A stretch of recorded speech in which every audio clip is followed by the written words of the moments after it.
Boom. What is going on? Happy Toys Day, everybody. Looks like Bees is hopped in. Hey, what is going on, my dude? Skin Safe. call. Accurate. Safe. Thank you. Man, look at that. Play at the plate. Here we How you go. Let's, doing? damn. So I was using my son's computer. He's got so Yeah. much shit on there that it's just loading and overheating and the fans running and it's so my girlfriend was a love and brought me hers and it's working great. What's up, dude? Look at this guy, dart in hand. He's ready to go. I'm not gonna lie. So tell me that you're trained like by stress response, right? I see fucking folklorians sitting there, no camera, just as I'm letting them know, like, hey, dude, I can't see your camera. Boom, they're gone. Then I'm like, okay, well, B's gonna hop in a second here. I'm sure. Boom, B's gone. Suddenly I'm like, all right, well,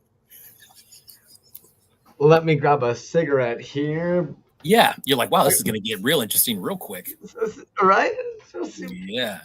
You know what's kind of jokes, man? I'm sure like almost everybody can relate to this. Like most of us probably aren't the most extroverted individuals, but we've had to do so much like customer service bullshit in the world. But, like I never have to hop, no matter what. I'm sitting there being like, "Hey, happy toys to everybody going, hey, but Mike, what's up?" Same as like in those old fucking toys, like the unboxing videos. I always thought like I wanted to go back at some point and just trim the start because you dudes have no idea how many of those would start with Crumbs sitting there staring at the floor, wondering what the fuck has come of his life, as he's like,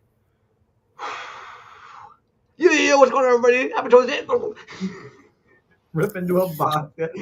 Put all the. I was even actually, you know what, dude, and shout out to all the homies, man. I was sitting here today. I'm looking at this fucking wall of toys. I'm looking at this wall of toys, and I'm thinking to myself, like, dudes, like when in my life I probably just needed a friend. I just needed some friends. I needed to find my tribe, you know.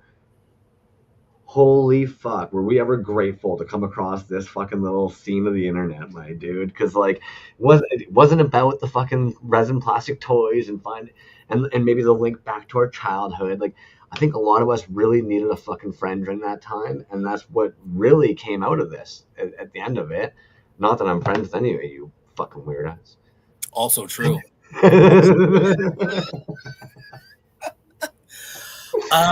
Yeah, dude. Agreed. Dude, look at your energy tonight, man. Your energy's through the roof, dude. What are you doing over there? What you got in that Toys Alive mug there, buddy? Jeez, ain't Straight that up the way? mud or what? I think that's part of it too, though, right? It's we've all hit that over exhaustion. Is that what happens? And that you enter into that cynical mode. I don't like so many. I don't know if any of you watched Brack's show, but I was even watching I watched the clip of it tonight because the dad from Brack's show, in my opinion, is the kind of energy that like I love to fucking live my life with, and a lot of people don't get it. And like, there's this one scene even where he's staring at this vacuum cleaner, and he's just like, "If I was a vacuum cleaner, and you were a vacuum cleaner too, we would so get it on." So get it on. And every time I think of that scene, I'm like, yeah, like the Brack's dad is how I want to live my fucking life, man. People should be looking at you being like, the fuck did you just say to me? Like that is the only way to live your life. There you go. There you go. It's got to be him. How you doing? How you doing over there? Some Brack fans, Suki and Michael George, some Brack fans. Very nice. Um, Good, man. Good. Yeah, You know, yeah. We have an uh, absolute fucking legend in tonight. You got to sit with them in the past. I haven't sat with them yet. You sat with them twice. You run a collection tour with them, and you did an interview with them. oh man, he's such a gem, dude. He is such a gem. The amount of stuff, dude. And that one episode where we were looking at some of his collection, I thought what was really crazy is, and I still think about this sometimes every time I see those Dragon Riders pieces, right? Like I know some of them are super hard to get, like the ones that are different colors and the vehicles and stuff like that. So not only did he collect that whole thing, he sold it and then collected it again. So he's done that one twice. I'm just like, holy shit, dude. I know some people that are fans of that haven't even ever like seen some of those pieces in person before. And he's done it twice over now. So plus straight up almanac, dude. Like if you need to identify something or know the origins of something or anything about toys, like that is the dude. Uh, who knows what's up. For sure. Dude has offspring. We'll have to be on our best behavior today. I've been thinking about that several times tonight. I'm like, being a little wackadoo is one thing. Being out of pocket's another, you know? So Yeah, he's a teacher. I He's a try to teacher. keep in mind the dude might have some younglings that end up tuning in afterwards and just be on Very the best possible. behavior. Very possible. Yeah, speaking of best behavior, we, for the month of July, we get to be on our best behavior the whole month, buddy. So get ready for that. That's Because of assembly required? yes, there's some Okay. stuff that's going to be going on there that we need to kind of clean it up a little bit. And I volunteered for us to say, yeah, we will do that. So that'll be fun. That'll be interesting. Before we got to clean it all up a little bit, I saw the freaking creepiest thing I had never thought of in a bajillion years the other day, and it totally disgusted me. I'm sitting here, I'm watching this little yellow and black spider doing its thing, right? I'm thinking, you're nasty. Just hopping a bit, I'm kind of like, dude. And then I watch it crawl into the top of, some of you will know what this is, some of you will not, a 510 mouthpiece tip. And I'm watching the spiders, I'm like, you wouldn't.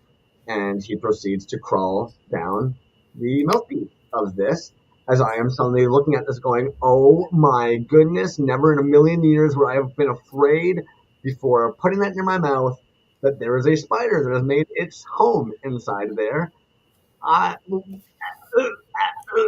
Yeah, no kidding, dude. I was gonna say, good luck wrestling with that one, dude. That'll keep you busy for a while.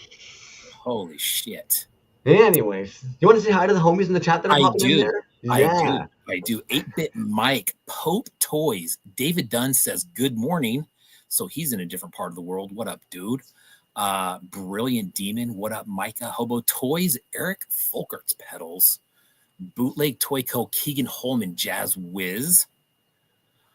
Lynn's Australia. What's up, dude? Cool Cat in the house. Yuckamuck. He's here for Jimmy. Acid 9 Toys. Dre, what's up? What's up? Suki. Dylan Clement, what's up, man? Doc Horror. Michael George. Abaddon. Dr. Plops. What is up, good sir? Zimico. Headcase Toys. Bliss Receptor. Holy shit, dude. It's a fucking all-star game right now. What's going on? What's up, everybody? Yeah, so anyways. If anything, homies, also, dudes have been sliding into the chat lately. I love it. Dr. Plops and I were actually chatting the other day. We're going to try and wrangle them into the show coming up in the next couple of months. Yes. I know also, who else slid in there? The dude that always does the Voorhees masks and they do like the mask competitions for those. I've got a tab for it. We'll pull that up afterwards. But they slid into the DMs. We're just starting to tick off the days of things that are happening. I'm sure we'll get into that a little bit later on tonight. Also, what's sick about Folklore, I was thinking about this tonight, and this is nothing against anybody else in the chat. Some of you, we don't really know you. Let's just be real, right? So we pull you in, we interview you, we ask you about things, but then we're kind of like, all right, go get on with your life, you know? But Folklore is one of those ones that, like, we can chill looking at some of their work tonight. We can look at some of the tabs of their stuff, interviewing them. We can look at some of the toys they have. And then, like, why the heck would we kick them out when we're looking at other toys? We know the dude's going to want to sit there and just chill and talk toys with us anyways, too. So. Well, and that's the thing, dude. Not only does he know a lot about everything, but he's got the collection. He's got his own stuff that he's working on. I see his name floating out there for some certain things. So, yeah, that'll be cool, man. For sure. I think that just God, dude, I think last time just the tour, I mean, God, dude, there was people in the comments that were, mentioning stuff that they haven't seen in decades. And that dude's got like, he doesn't have just one, dude. He's got like the set, That's just it. Even those fucking eraser toppers you posted today, I don't know about you guys, definitely had those floating around for us. We actually referred to them as Banana Nanas because there was this really stupid French show called Banana Nana. And they just so happened to look very similar to a lot of the silly puppets from that show. So we just all kind of assumed that they were weird freaking, erase our toppers from that. Before we get too carried away tonight, we've already kind of alluded to it a little bit. You even kind of mentioned we're going to clean things up a little bit in the next little bit, so that way I'm going to say bit 10 billion times. But I'm going to share my screen because otherwise I'm going to forget about it. We're going to get carried away tonight. We're not going to end up talking about it. Assembly Required in all of its grail and glory, Philadelphia, first designer toy art festival. So tickets for the show, better yet, make history, apply to be a vendor, featured artist. Go to the toyartfest.com for all the details on the weekend. Assembly Required Designer Toy Art Festival, August 8th to 10th, 2025. But not only that, Kajiki and Cave Dweller are going to be doing an online art show as well. We're going to be sitting with some folks as well. But Wednesday, August 6th at 7 p.m. Eastern, the Philly of the Future. So we got big news to celebrate new debut in Philadelphia of the Designer Toy Art Festival this year. Cage and Cave Industries are putting on a little online show to run in connection with the festival. Assembly Required is now becoming a multifaceted experience. Did I say that right? Anyways, we are now more than thrilled to be a part of the fun. As always, holler at Cave Dweller Toys or Kajikis for the link to the sign-up form. This show will have limited spots, so sign up ASAP. So we wanted to make this one a little bit of a limited spots versus just kind of like the free-for-all, mainly because they're trying to throw together the show. We're going to be trying to host some of the show. We're already going to be doing some interviews. We don't want everybody getting lost in the time frame that's there, right? Wednesday, August 6th. Then us Thursday on the August 7th, I'd imagine. Yes. And then they're going to actually be at the show on the Friday, Saturday, Sunday. July, it looks like we're going to be trying to fill that up with a bunch of the artists that are going to be present and are going to be hosting tables at that vending there. So reach out to Assembly Required and or MJ Castell. Why am I talking? I don't have the brains. You're the brains of the operation. Oh, you did a great job there, dude. Yeah, that thing is going to be, well, first of all, for us, we're going to try to cover something. So I think I believe there's 4 or 5 Thursdays in July. And so we're going to try to hit something AR related in each one of those. Anybody that's at Assembly Required that isn't on that text thread that's going on right now, what we're going to try to do is lump people into different shows and just kind of do a Brady Bunch type thing each week in the month of July and see if we can just get a bunch of people in here. I had a chat with Matt the other day. And man, there's a lot going on for that show, dude. It is way more than just people showing up to vend. They got all kinds of stuff going on there. I was talking to Eddie Resin Blood, and we were going over the artist list that I had seen. And from what I had seen, there was almost 50 names on there already, dude. So, and I was kind of naming them off, and he was like, "Holy shit, dude, that's going to be a sick show." So, looking forward to that. I don't know what our schedule is going to be. It's still kind of up in the air, but as we get closer to that first week of August, man, that first week of August is going to be nuts. With all the stuff that's going on, there's going to be stuff online, in person, all kinds of stuff, dude. It's crazy. Keegan says, thinking about making the trip over. Yeah. Cool Cat going to be a saint. That is correct, dude. But I love this stuff. This is what it's all about, man. We've been talking about this in the chat, even like how a lot of these kind of scenes and communities often thrive from this kind of bouncing around and utilizing the strength that people have. Yeah, dude. And I think, it's about a couple things, dude. And some of the themes that we kind of hit on when we talk about AR, some of the really cool ones are like the access that you have to the artists, just from, seeing everybody's work online and talking to people online, and then you're meeting them. Recycle Galaxy, what's up, dude? Another Kentuckian in the house. But yeah, dude, it's just going to be, it's going to be cool, man. It's the venue looks great. Dylan Clement, one day make it out. Yep. It's going to be good, man. Like I said, I think they're going to be making all kinds of announcements. I think there was actually a press release that came out today about Assembly Required. And maybe it was the posters that came out, but we were on that thread and it said something about the press release coming out today. So yeah, that's going to be sick, man. The whole week is going to be nuts, but Like I said, if there's anybody that's going to AR that wants to get on the show and do some free promo before it starts, hit us up. We would love to have you on. Fixed Temple Toys, what's up? Stormico Station, what's up? Fixed Temples, man. If no one saw that episode last week, jump in, check that out. Fixed Temples, what amazing dude that was. Trey, Dylan, I mean, we can't all be nomads like freaking Yo-Yo Dine and Grayskull, you know? Dude, speaking of Yo-Yo Dine, I think when we were talking about AR, somebody doing something live from AR, I think he volunteered, dude, and I'm going to hit him up on that and take him up and say, hey, let's definitely work something out, and that will be part of our coverage that week.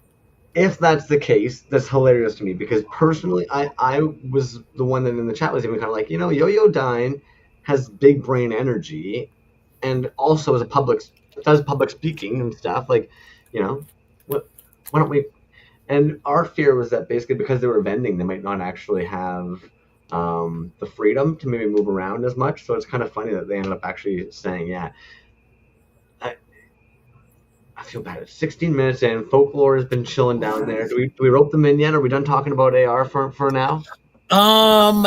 Yes, I think so. Dr. Plops, say you just checked out that episode. Do you have a tab for Dr. Plops this week, or was that in the you do? Okay, cool. I was gonna say I know that he's got some new stuff, man, and I can't remember if we looked at it already, but I'll admit my brain is very tiny and it's very smooth, but I purposely try and leave from 5 to 9 almost every single time wide open so that way I can try and just start getting tabs loaded up and locked and loaded. Yeah, man, absolutely. And honestly, homies, I'm never offended if anybody shoots a tab at me. If I've already got it, sick. If I didn't, sick. You know? So apparently B's, I'm going to pull Folklorian in here if that's all good. Grayskull Toys, what up? Shoot drinking over there.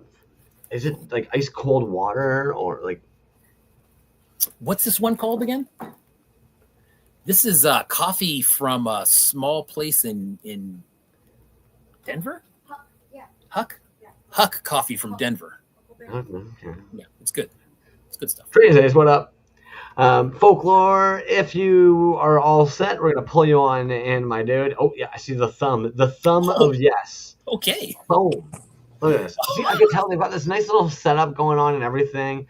Now, that setup they've got there almost reminds me of the Mega Block castle set. Dude, that's something that's probably so rare this is probably the only time we'll ever see it. I don't know what that is. There's probably one in existence, and Folklore's mom made it. Jesus. Rides in. What up? Dude, the room you're in right now, so much wood. Ah, jeez.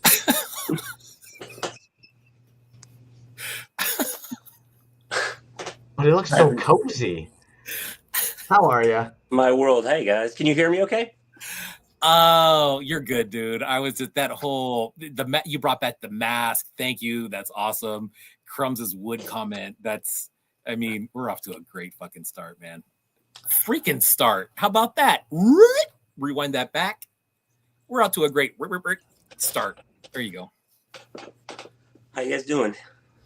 Doing great, dude. What's up with you, man? How you been? It's summertime for you, yeah? Yeah. Summer. Yeah. Finally got a break from the heathens or what? Yeah. It's been hot as all hell, though, so we haven't been doing anything. We've just been laying low. I'm sure everybody already knows who you are, but for a quick little reminder, we're going to put you on the full screen here for a second. You're going to say hi and give everybody a little rundown of who it is that you are. Hi, I'm Jimmy. I'm Jimmy. Hi. Yeah, perfect. Great. Love it. Yeah. Cool. Dude, so let's get this out of the way real quick. I saw this thing the other day. I can't remember where I saw it, but they were talking about the name James. Is your real name James? Yeah. Okay, great. So they were talking about the name James, and they were saying, like, if you call them, you start off like the whatever shortened name or other name you give besides James determines where your life path is going to go. So they brought up like Jim, Jimmy, Jimbo, Huh? Maybe a comedian? Not Jimbo. No?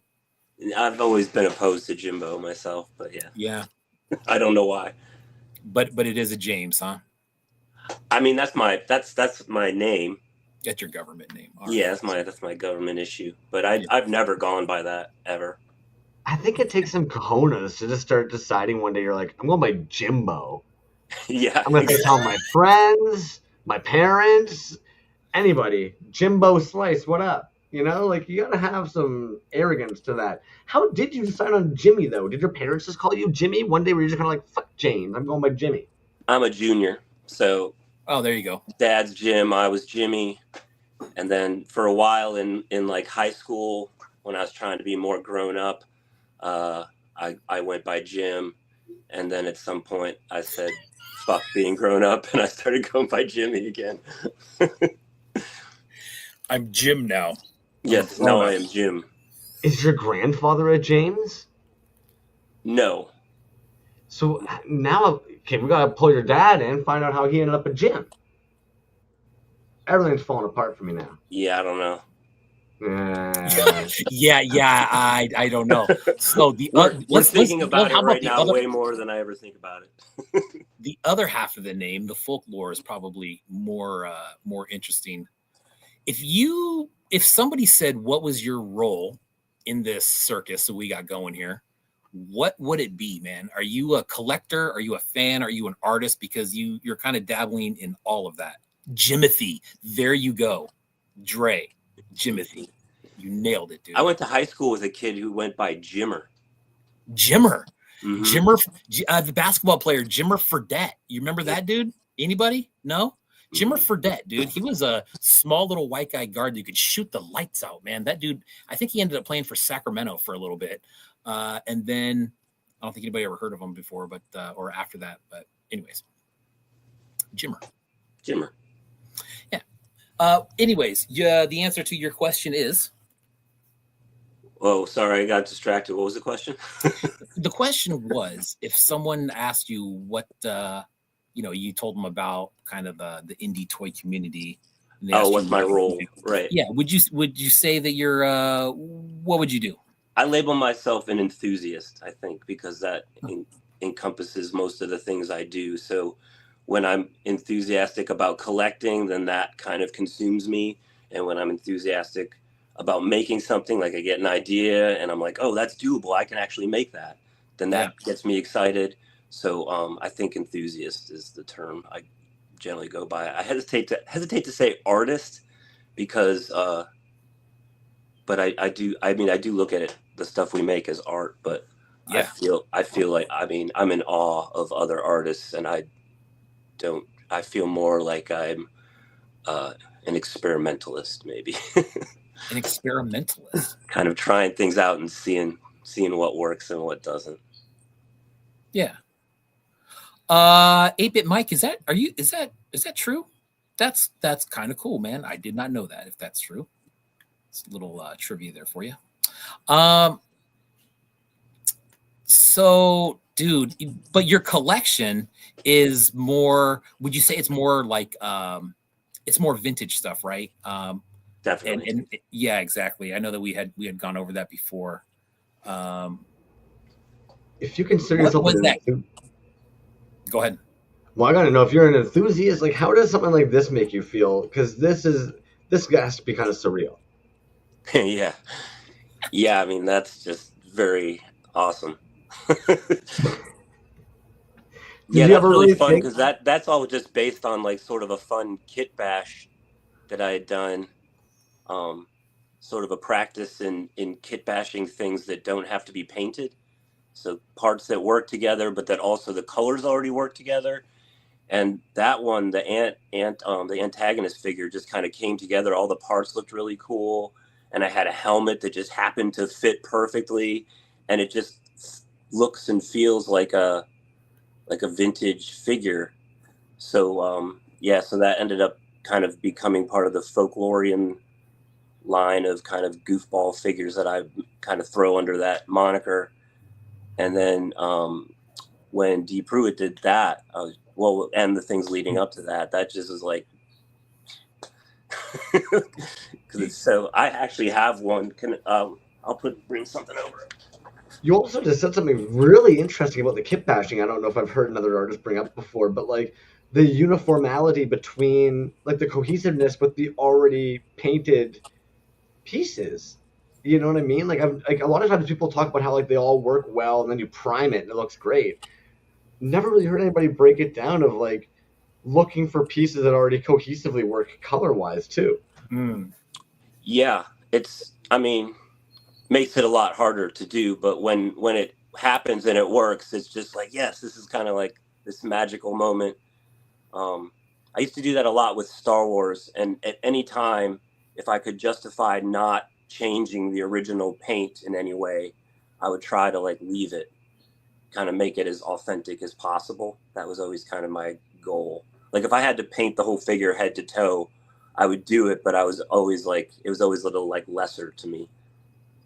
If you painted it, if I had to paint the whole thing, it was, you know, like if it had to be done for this reason or that reason, just for the look of the character, then I would. But usually if I could justify like, well, Kenner, like, yeah, it should be blue, but Kenner wouldn't have cared about that and it would have been fine this way. And then you don't have to paint it. And it just feels like that textile feel kind of matters to me. Yeah. Like that's part of the nostalgia. Yeah. Gotcha. No, that makes sense. That makes sense. Yeah. So I try to do that when I can. It's kind of a fun, extra little challenge, I guess. 100%. Yeah. All right, what'd you go and grab and what you got in your hands there? Oh, just since you were mentioning Dee Pruitt, I actually, this was like a conversation we had after he made his version, and then he was making different colorways, and I said, what if we called one Antithesis, and it was the Faker color, and he was like, yeah, that sounds cool. And then like the next day he sent me pictures of this. So I grabbed this from him so I could have one in hand, and it's awesome. Oh, it's gorgeous. Dude. Okay, hold up, Jimmy. Hold up. Yeah, that's what I mean. His work is insane. So okay, hold up. Credit where credit's due. Oh God, this is blowing my mind right now. This has very little to do with me and more to do with him. I don't know. I still think it's sick that it was. It's still an interesting development, I suppose. Evolution, maybe. Here, let me grab the. You can grab anything you want. Let me grab the other one and let's show them side by side. I like. B's impressed when the hat's half off. Yeah. So I got. So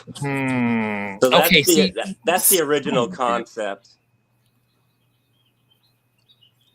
I feel like I'm lost right now, dude. I feel like I don't know what's going on. Like I'm wondering how you have, you said Pruitt, and that piques my interest right away because he's so dope.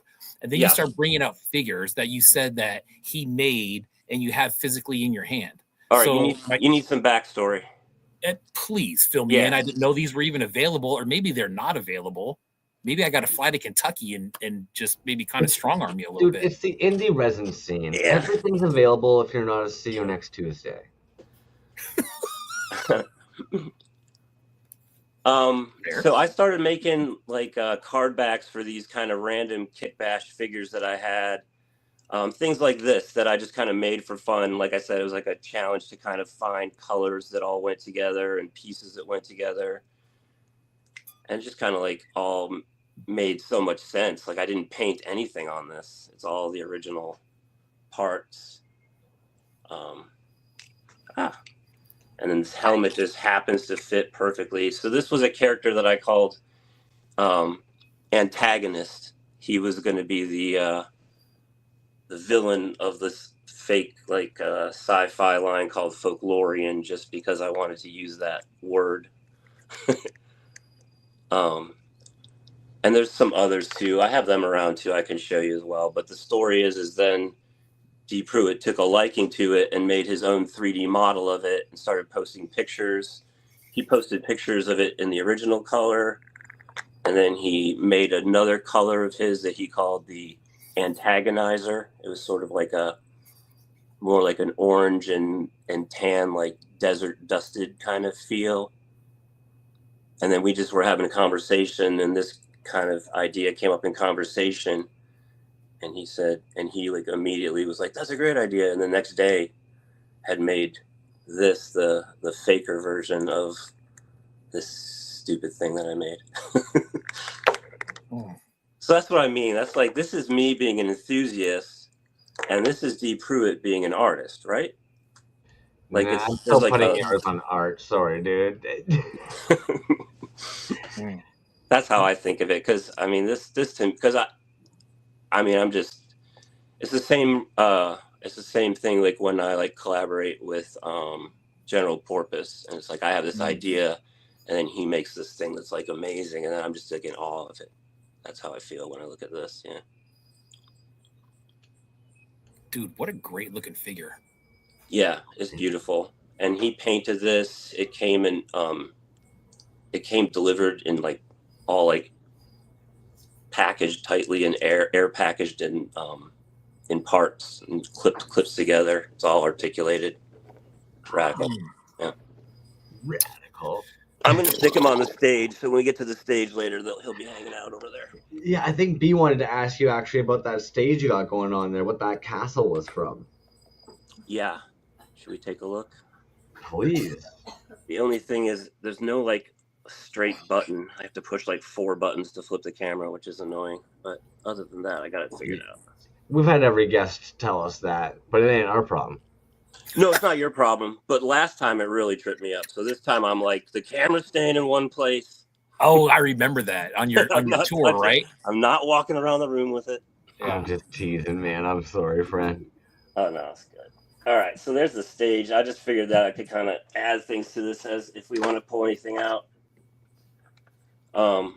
That's a smart way of having. Is that an 8-bit mic pillar there? Yes. Yeah. Dude, look at that. And the what is it? The Isn't Venus that de cool? Milo is theirs as well, and then a couple of Zymot statues. Just to start it off. Look at this guy.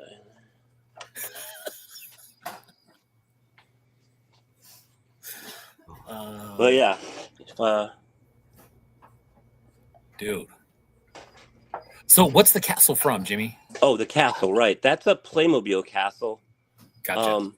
It's one of the older ones, but they're modular. So like a lot of the pieces are the same as the ones you would get in just like any old, like you could go buy one today that has a lot of the same pieces. This just happens to be an older one, but and it's not complete. I use the parts of it as a display. Usually it's on a shelf, and it acts as like a tier. But I brought it down here today because I thought it'd be a good stage. Nice. Very cool. Oh, also everything's mirrored. Let me see if I can fix that.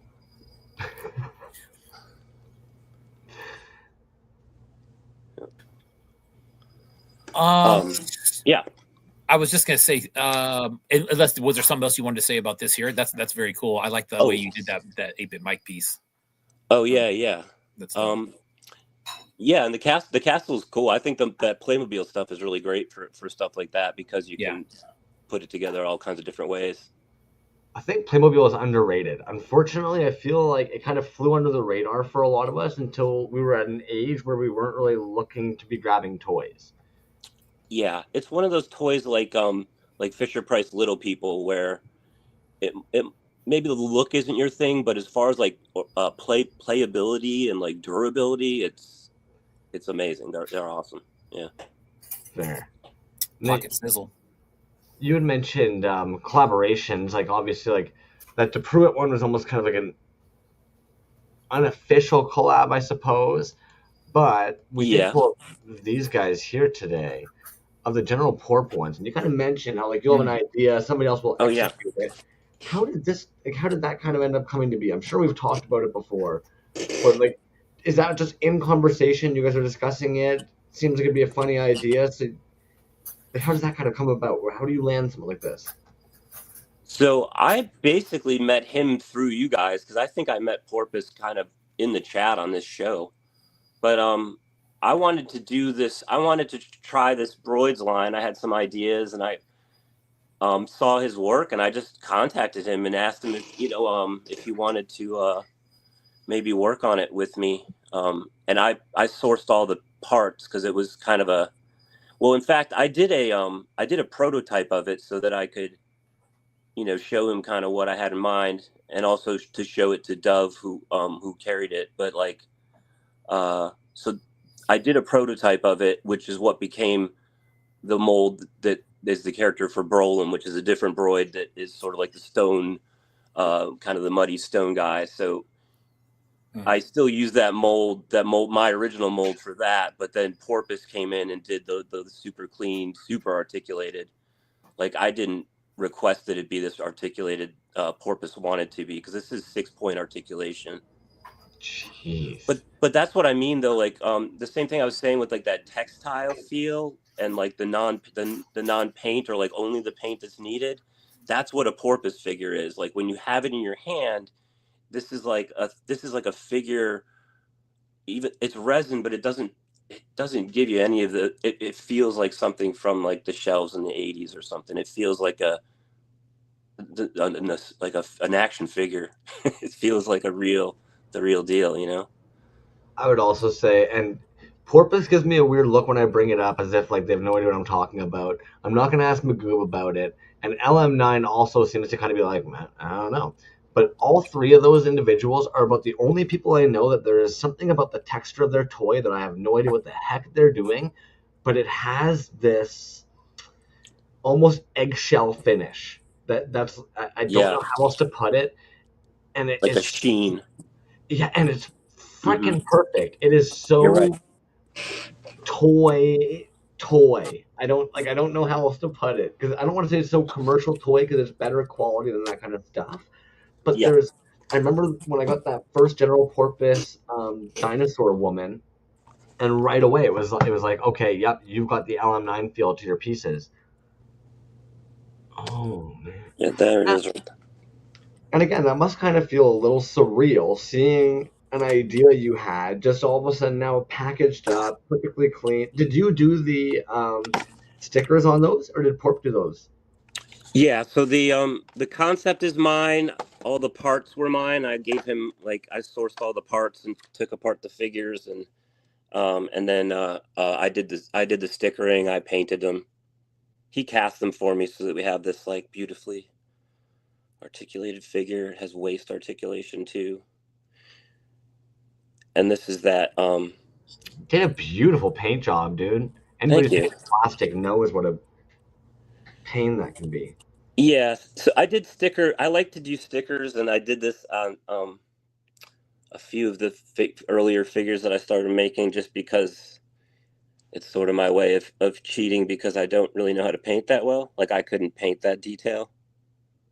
And then the idea that, well, it's the R2D2 trunk, so it would be a sticker anyway, so it's not like I'm cheating. It's just I'm doing what has to be done. It almost leans more into what the toy is supposed to be. Exactly. Yeah. So that's how I kind of justify that. But yeah. So then it kind of plays into also that sort of that old like 80s bootleg thing where like you could kind of have a bunch of different characters and you just swap out the sticker and now it's somebody different. So the Broids line could go on and on. Do you have one of your earlier ones? The Brolem figures? Yeah, I do. I have the prototype too, if you want to see it. Hell yeah. You mind? No, that's all pretty close. No, I don't mind at all. Thank you. I'd love Literally to see nobody ever gets to see this shit. Isn't that funny, dude? Like, when someone asks about it, you're like, "Oh, you want to see it? Yeah, dude. Let's talk about it right now." Oh, trust me, I've got something nobody sees that I wish they would love. Anyways. So that's the prototype. Oh, that's worse. That's pretty advanced for a prototype. This was the first full figure I ever cast on my own. Heck, that's pretty freaking clean for the first figure cast on your own. Hot damn, dude. Straight up. And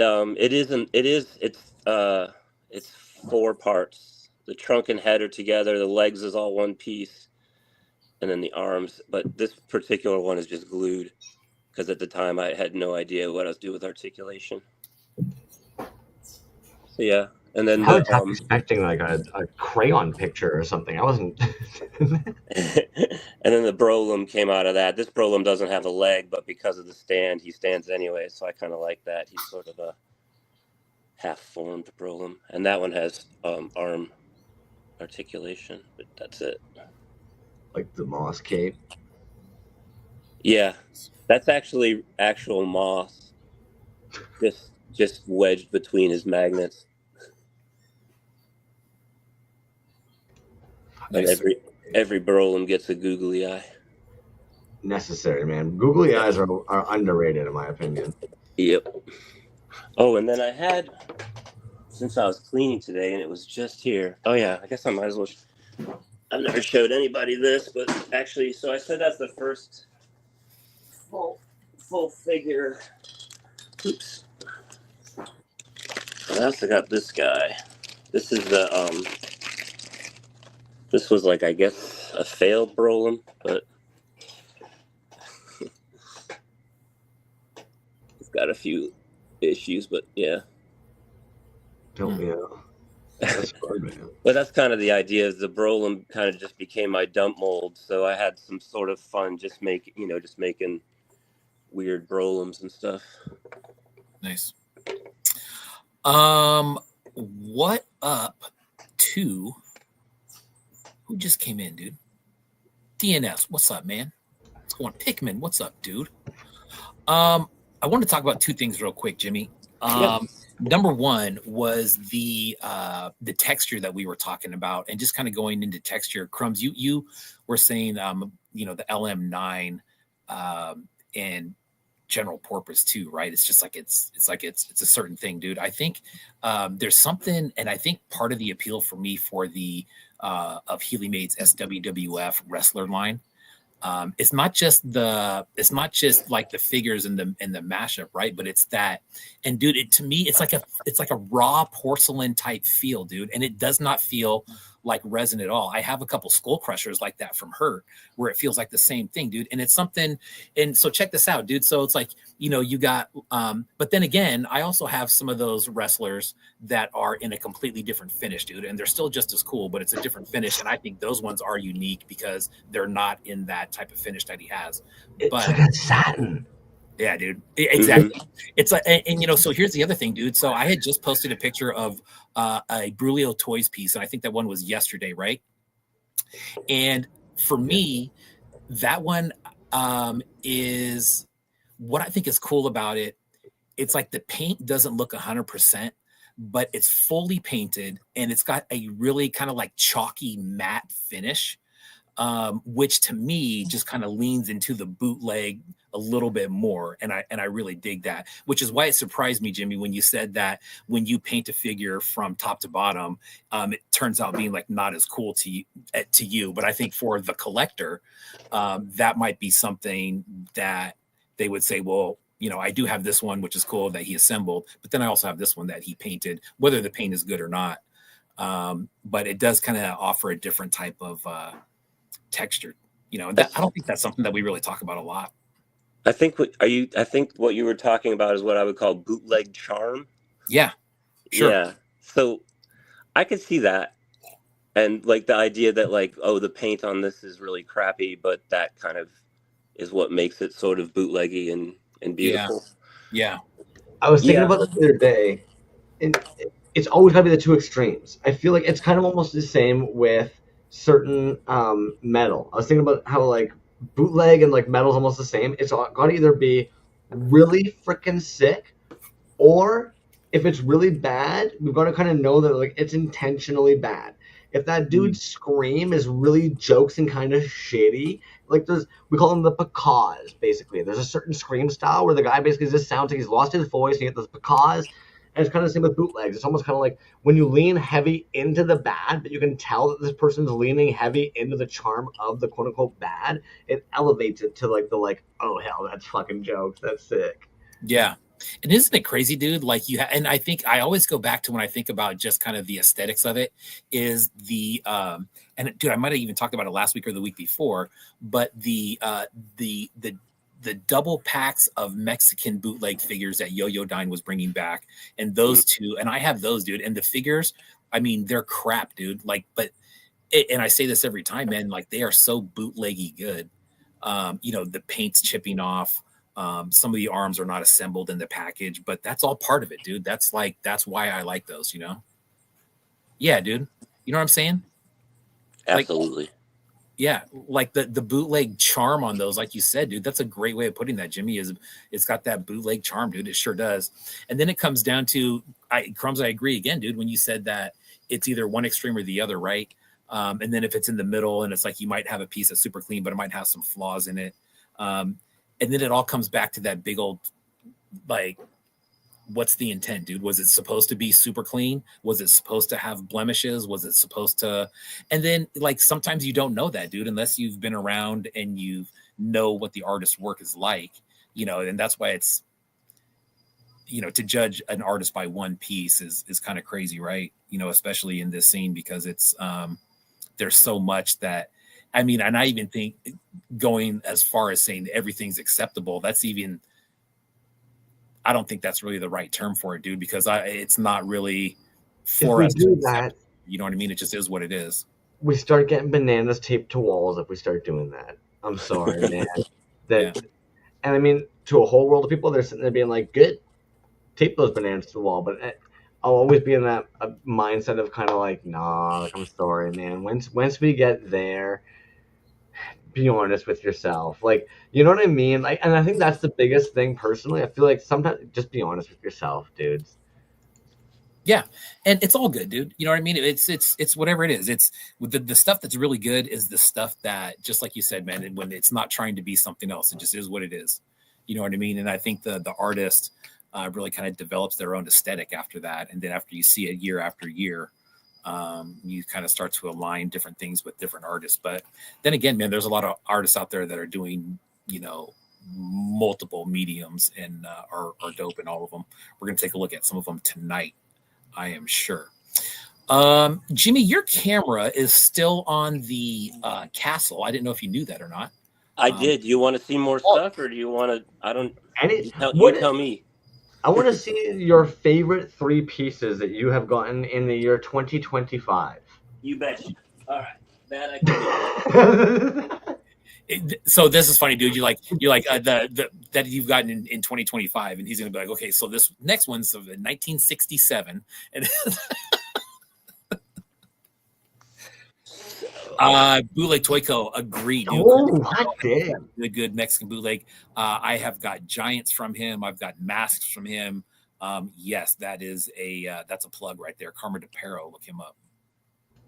I know the island colored Yakimuk there, the Baron, but I do not recognize that beautiful weirdo next to him. So this is also from Yakimuk. He sent me this, and I think it's like sort of a scraps-esque piece. So this is like the body from Twicky from Buck Rogers that he used for Robot Resurrection the first year, and the head is Sting from Dune, and then it looks like he has it's sort of like a Napoleon type hat, but I think it's like the Baron's ass or something. Like he took like a torso piece or something and chucked it on top of Sting's head. But it's awesome. And that's you got a big head Baron right there. Yeah. So I didn't know. Yeah, isn't that what Yuck does with these? Is he takes the Super 7 and matches it with the LJN?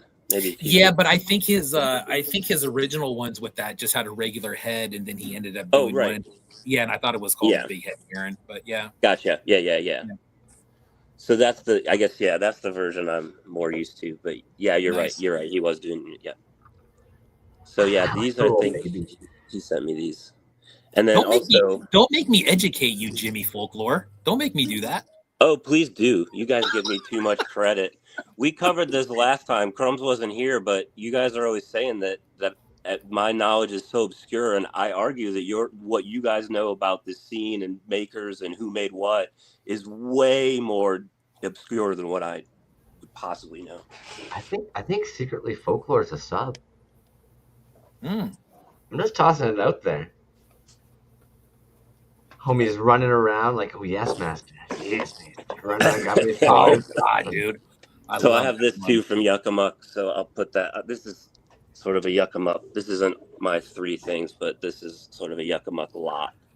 I'm gonna just put it out there too. I fucking love the fact that like, one dude, you're definitely one of the more like we definitely think one of the more knowledgeable and like epic collections out there. You probably have some pieces that by like scene standards people would assume would be like your top 3, and I kind of love that you grabbed 3 Yucca Muck pieces, and Yucca Muck's probably very similar to you, where they probably consider themselves a little bit more of an enthusiast than necessarily like a maker right off the hop. Yeah, I think Yucca Muck and I see eye to eye on a lot of things. Yeah, kind of come from that same space. Yeah. Beautiful choice. God damn, dude. Some cool stuff. Yeah. So that's. Yeah. Let's see, how can we? Oh, and here's, since this guy came out before, we'll give him his proper credit. Because I got this from Lab Monkey. Yeah, I saw you trying to stroke that with your little. Well, we were talking about when we were talking about how they feel. I had to get it and touch it. So, yeah, but you're right. It does have that. It's like it's not painted. It doesn't even feel like it feels like it's just like perfect raw resin, and I think that's kind of what the porpoise thing is too. Yeah. Well, even the these fact are that cool too because he's interchangeable with Yucca Muck. So that's always fun. Nice. Too. Yeah. That's cool. I don't know about anybody else. I definitely feel like the ABLM magnetic protocol, it's kind of taken the reins as being like, if I'm going to put a magnet in one of my Dre Frank heads, if I cast one, I'm going to make sure that it's going to work with all of the Toronto boys as well.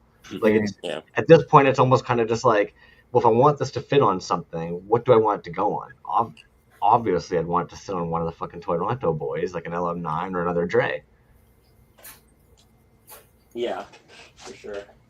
It's a lot of fun to do that. So, all right, I better pull this next one out first. Yeah, whip it out, baby. Sorry. I don't know. It's feeling good, right? Let's deal with it.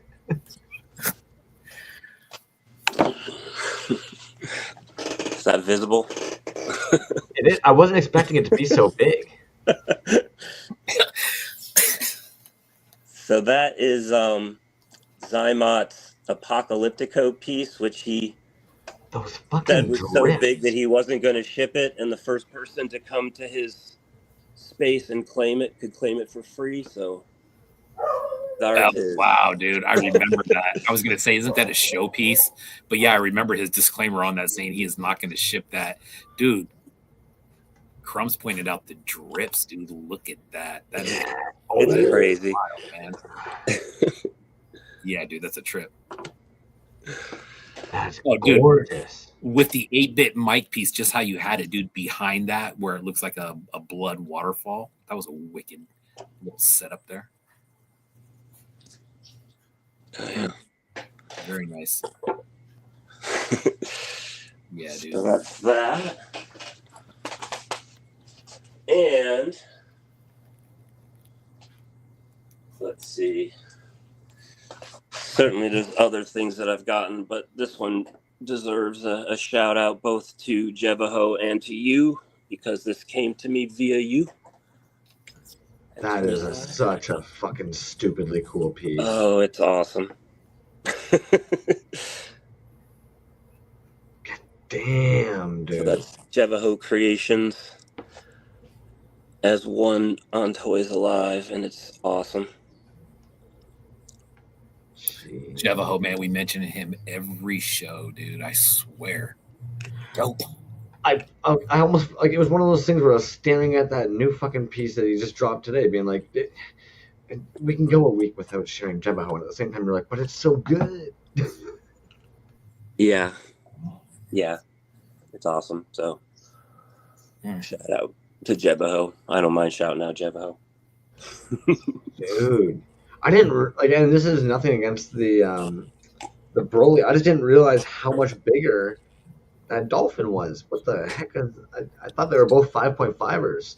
Oh no, these. So I collect. I have a large collection of bootleg He-Man figures that are 3.75, and this the legs and the waist are based off of a line that are one of those. Yeah. And the arms are from something different, but that's also from That's from a Schwarzenegger line. Oh Jesus! I kind of like that size more. It's great. I love it. Yeah, that's why too. Like originally, it was on the card. Remember, like the. I don't remember anything. Yeah. There you go. Card. 3.75. Yeah. Oh fuck! There you go. Yeah. But enough about me. Well, I had one more question for you. Oh, sure. Yeah. Before we start surfing some tabby doos, let's go back to this. Let's rewind a little bit and go back to this D. Pruitt situation, man. Oh, sure. Like, what's the deal? Not available to the public, or what? Or you just hit him up and go from there, or what's the dealio? As far as purchasing a figure from D. Pruitt? Yes, sir. I can't speak to that, but I wrote to him and said, "Hey, I really want that figure. Will you sell it to me?" And he said yes. Sweet. Well, that was a score, dude. That's an awesome figure. Yeah. So I mean, reach out. I don't know if he will or not, but I mean, it's a 3D printed figure. But I mean, so dope, dude. I wouldn't have known the diff. I don't know if I think he might. I don't know if he prints with resin or filament or what. I don't know much about 3D printing, honestly. But that looks like a resin print to me. Filament printing, and there's nothing against it. But filament printing, the layer lines are usually much harder to try and blend in. Yeah, a lot of cleanup involved typically. Yeah. I don't know his secrets or his. I don't know what he does, but he. Well, I don't want his secrets. I just want to buy a figure there, Jimmy. Well, yeah. I mean, I meant about like his how he makes these or what he plans to do with them. I have no idea, but I asked for this one and he said yes. His sculpts are dope, dude, and it's not like there's only a couple out there. Like everything that he posts, I'm like, holy shit, man! He does some really, really cool stuff. Man, get him on the show. I know. We should do it. Questions. They're an intriguing individual. Yeah. Yeah. Clearly very an enthusiast. Yeah. Clearly very passionate about these toys and the scene, man, and very talented. Yeah, I agree. Yeah, straight up. I feel completely honored and flattered that he took one of the stupid ideas that I thought up and went this far with it. 100%. That's neat as all heck. Yeah. Speaking of tabby doos. Yeah, let's do it. Look at these bad boys. The old Jimmy Folklore whipping up some new Skull Quadlings coming this Friday, 3 p.m. Eastern. Original Dragon Riders of the Styx color and reverse original and green Bugmen. What's going on with these guys? Yeah. So these were things that I did for Apocalyptico, and I had fun with them. So I wanted to make some more. And then the same skull from Dragon Riders was reused in another toy line called the Bugmen of Insecta, and it was painted the way this green one here is. So I wanted to make a quadling that was in the Bugmen of Insecta version for the 3 people that would mean anything to. See, and that's what I'm talking about, dude. You talk about our obscure knowledge. You're talking about Bugmen of Insecta. What is that? What is that? So it's just it's one of those things where like how like collecting one toy line or one bootleg line leads you down some rabbit hole to something else. So that's just like the next logical step from Dragon Riders of the Styx, because there was the same company basically had a hand in making this other 3 3/4 inch line that recycles some skulls, kind of borrows some parts, but it's different, but it's some similarities, but they were bug characters, and it was just like a different lore, and just a different toy line. And if you can find those, then you're kind of like, well, now I'm collecting these because that's like the next logical step. But the sled that goes with the green skull is one of those, like, I mean, there's probably like, if you can find a picture of the one online, which you can, then that's one of like 3 that are known to exist. Oh wow, Jesus! Now I gotta know too. Was it originally like a water pistol or something? What the hell's with this terrible placement of whatever this is? What are we talking about? The face? Right near the nose. There's some yeah, kind of... he does have sort of a pistola, like a barrel of a gun to his eyes and his nose. Here, it's this, if you want to see what it came from. Thank you kindly. Yeah. You're way too nice, and I'm sorry if we've made you destroy your collection for later. It's a sled. Interesting. Okay. Yeah, no, I was fully prepared for this. This is so we got the Dragon Man here riding in it, but yeah, that's so you can see the eyes. They kind of they protrude a little bit there. I don't know why. Maybe it's fantasy. Maybe it shoots lasers. I don't know. It's also got snakes. Yeah. And it's a car. I definitely see how kids were maybe looking at that being like, I don't know what's happening here, I don't need it. But as an adult, I'm looking at that being like, this is so fucking cool. That's exactly it. That's exactly it. And that's why this toy line kind of hit me as an adult. And I was like now collecting something that was vintage, but it was still like new to me, I guess. Yeah, 100%. And I'm sure this would have been around the time that bin digging, you could do so, and like they didn't think that you were doing it to flip it on eBay. They thought you were doing it because it was just some random junk they had in a box, and you were willing to spend $5 or $10 on it. Yeah, to a certain degree, but to this day, I still have only ever found 1 Dragon Riders of the Styx figures in the wild. Most of it I've had to buy on eBay. On eBay, yeah. Although you technically can do some bin digging on eBay if you're in, sort of. Anyway, that's that. So I have a few of these. If anyone wants one, I'm going to sell them tomorrow. And yeah, I just like making them, so I'm going to probably keep making some. Makes sense. Yeah. Because these pulled up as well. We didn't end up talking about these at all today. These were another one you ended up doing for a DKE con. Yeah, that was the first one we did with the the silver glow card that Ian. That was kind of one of Ian's conception. That's like the mirrored silver that also glows.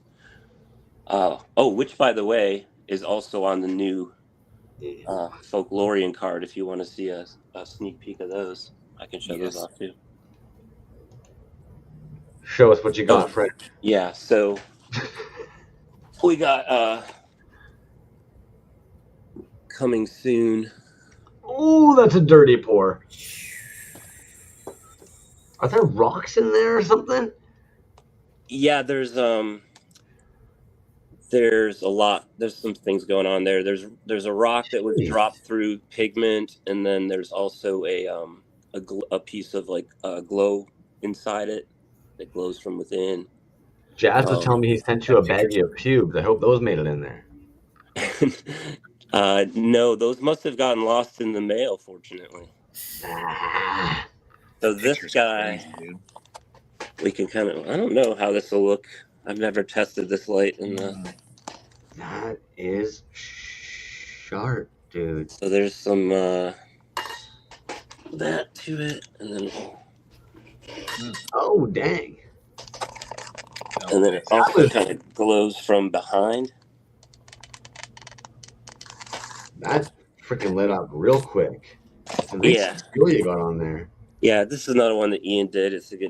He does really nice work. And then this one is also the same thing, but with the pink. And the pink also glows in the dark. It glows pink. See. And where are these available at, Jimmy? Or will be? I'll have a few of these available probably next week. Okay. But I'm still working on the back. This is like Folklorian line, which is the same kind of fantasy line that I'm playing with. That's what the ant guy would be from as well. So I'm kind of introducing the Jazz Whiz into that universe. Neat. And some other things too, yeah. Nice, dude. I like that. Keegan's asking if the lettering is separate from the card. The lettering is, so the whole thing is, it's vinyl. The lettering is the same kind of process that we did on that one you were showing a minute ago with the Broyds card. It's vinyl layers that all get laid individually. Sort of similar to the way you'd have to set up like a screen print where you lay each color. And on this one, it has the glow silver as the backdrop. Then it has a print laid over it, and then the lettering on top. So it's 3 layers. At least I think that's what he did. Those are clean, man. I like that. Yeah. That backer's sick. Gorgeous. And I can actually, the title Folklorian is actually inspired by you, Crumbs. You might not realize that. Probably don't, right? I know nothing.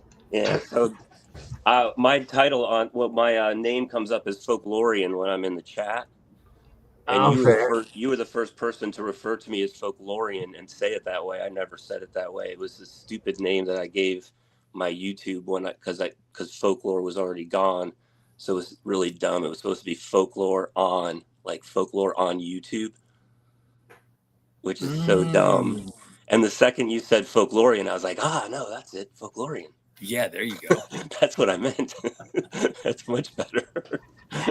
Sorry, dude. I think Folklorian is better than Folklore on. Well, it's hard. Folklore on is pretty good as well. Yeah. So anyway, I thought that sounded like a fantasy or like a sci-fi. Oh, it was definitely a fantasy world. So I started kind of putting all of my oddballs under the Folklorian moniker. Nice. Very cool. And like we can dodge this one if you'd like, but you have little offsprings that have actually made you pieces, sometimes leaning back towards some of the toys that you have. How do they feel about this whole world that you participate in? Like, are they kind of blown away by when you make up a figure and a cast like that? No, I don't think they're blown away by it. They I mean, we hang out all the time, so it's like kind of, I know what they're up to and they know what I'm up to, and they're actually knowledgeable of things just because, we have conversations and they'll talk to me about stuff that I'm doing, and they know, like, we all went to Zymott's Arcade recently, and like going into that situation, they already know who Zymott is. So like, I don't, they're at least proliferally aware. Yeah. Totally legit. I know you mentioned Jazz's Morsels got lost in the mail there. I'm going to pull up this tab because we've got LRH open here. I don't know if anybody else was here, and they ended up actually shipping off some stuff over for that AR show, and it has currently been confiscated or MIA in the mail. So if anybody is looking to maybe help a fellow homie out, pop into their store. I know they could probably use some eyes on their page at the moment. Absolutely, and there's an update on that for you. Oh, sick. Apparently, it goes through a second inspection, and it passed the second inspection, and it's on its way now. So now, I think he's just waiting on it to be delivered. I would think sometime next week from where it is, or maybe 2 weeks out, however long that takes. But I think initially, and it's stuff that, I mean, he sends stuff from there all the time. So I don't know. I think he went over a couple scenarios, and I think he nailed it, man. Someone was probably looking at the wrong thing or thought they saw something that wasn't there. And then I guess that process, it goes through a second inspection, and the second inspection, they said, no, it's cool. And then sent it off. So, but yeah, dude, I mean, there was, a good bit of stuff in there, dude, to just get that stuff jacked. God, what a mess, dude. But it'll be cool. He's going to have a table at AR with future retroistic original Cash brand. Which, let's be real, it's pretty sick coming all the way from the UK to be able. That was actually Roko ended up doing that with this show recently. Ended up sending up much stuff as well. I think that's kind of neat seeing these dudes be able to technically vend a table from across country or across the globe that way. Yeah, I agree, man. Pocket Sizzle says he just had a gallery show as well back there. So yeah, check that out. Hell yeah, I did see something about that. Like I said, I'm out of the loop, I feel like, these days, dude. So much happening all the time, and that, like, do you guys see these? These popped up on my feed. I feel like I'm right out of the loop on these. I don't know where the hell I've been, but I had not seen these getting made, and then all of a sudden these pop up on my feed this week. We talked about that guy, that Adamant guy. I don't want to say it was super recently. I want to say probably within the last 6 months. I think we were talking about him and something. Maybe it was the G.I. Joe articulation. That might have been it, man. Yeah. Silly. God damn, dude. Yeah, nice. Jimmy, what's your thoughts on this crazy G.I. Joe articulation? Were you a fan of, like, the rivet joints as a kid? I'm surprised to hear you guys talk fondly of it, because I thought you were against this articulation. Oh no, we just hate GI Joes. We're it's nothing with the articulation. We don't. I thought Crumbs had like a thing on I still have a version diapers or something. It's the oh, that's right. It's the speedo portion here. Yeah, I kind of agree. I think this goes for a lot of stuff, to be honest with you. The more you learn about indie toys, the more you can kind of respect and appreciate certain things, even if you fucking hate it. Like, I'm not a big fan of the aesthetic necessarily, but I do understand what makes it so freaking hard to get these nice fragile casts every time, and then to ensure that when you go to pop that rivet through, that you don't snap the pieces by accident. Like, I do get, like, how freaking stupidly difficult that is. Yeah. I'll say two things about G.I. Joe articulation. One is that G.I. Joe was as much about the figures, about the vehicles, as it was the figures. Like, vehicles and the army stuff was like a big part of G.I. Joe. So the fact that you could like bend the knees and wiggle the waist and move the elbows and actually make the figure look like it's riding a motorcycle or actually sitting in the driver's seat, I think it mattered as far as like what that toy as a function was meant to do. So to that, I think, way to go, because functionality matters. And then just from a customizer point of view, like, there's never been an easier figure to take apart and swap parts out on. I mean, well, except for like with magnetic articulation, but as far as like a kid in the 80s, if you had a small screwdriver, then you could be customizing easily with G.I. Joe. Like, they basically were like one screw away from being Lego. So, you know, that I think is cool about them too. But I do kind of, as a purist, it does kind of feel weird seeing all those extra little, like, I prefer less articulation and more sculpt, personally. I think with the G.I. Joes, where we often kind of forget too, is that the later ones would have been sculpted on clothes, versus originally G.I. Joe would have been kind of competing with Barbie, so they would have had those fabric clothing. You weren't seeing all the stupid articulation. Like as much as Buddy might have had that Speedo groin, you didn't see it because he had actual pants on. So right. Even that kind of stuff kind of made a difference. The Chad is definitely sitting over there just lay it, Jimmy. Well, I was gonna say, you know what me and Crumbs always say about if you got two facts about G.I. Joes, that's too many. So sorry, did I overstay my welcome on G.I. Joe chat? No, not at all, dude. I mean, it's I think the whole thing about this account, though, dude, is how clean the figures are and using that articulation, man. And whether you like it or not, that style of articulation, man, to try to duplicate that and do it really well, is really saying something, man. I know there's other people that have tried that before, and it totally looks like a pain in the ass to do that, but dude's got super clean work. You nailed it. These are done like real, like if you like that kind of articulation, these are done really well. Yeah. Nice. And B, you kind of landed on it too. Like, I bet when you think of time and material, I bet this is fucking pricey to do all the rivets, to be honest. Oh, straight up. Sorry. Yeah, I have it seems like a nightmare to me. I would never. I have a piece from Resin Blood that's that kind of articulation, dude, and it was for a clutter show, I think, like maybe a couple years ago. And I remember talking to him about the articulation on those, and he was saying that it's just maddening doing that if you're just like trying to get into it for the first time and actually duplicate that. But yeah, dope.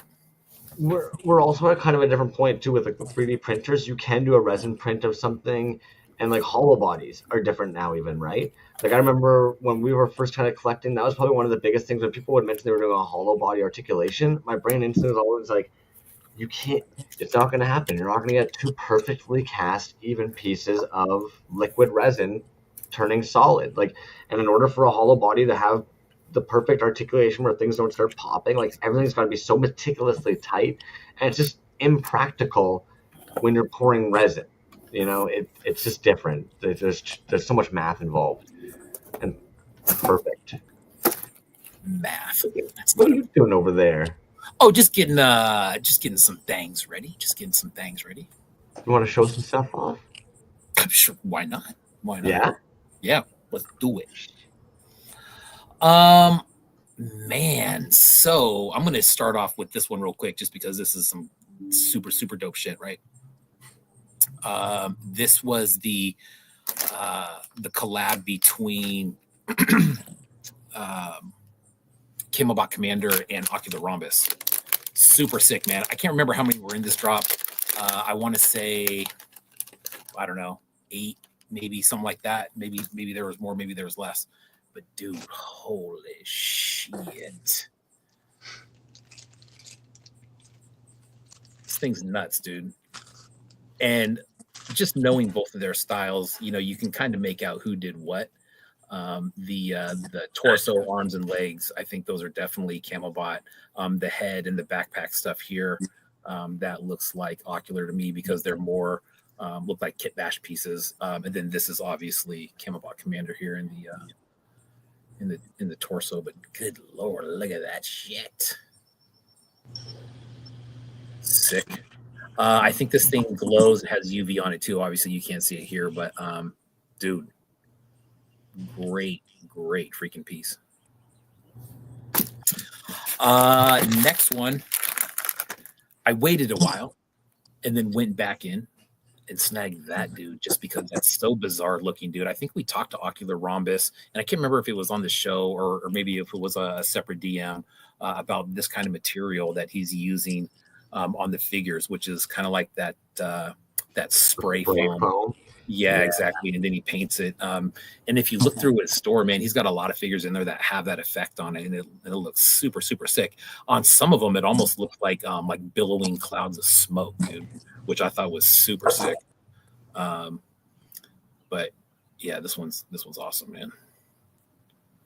Another great one.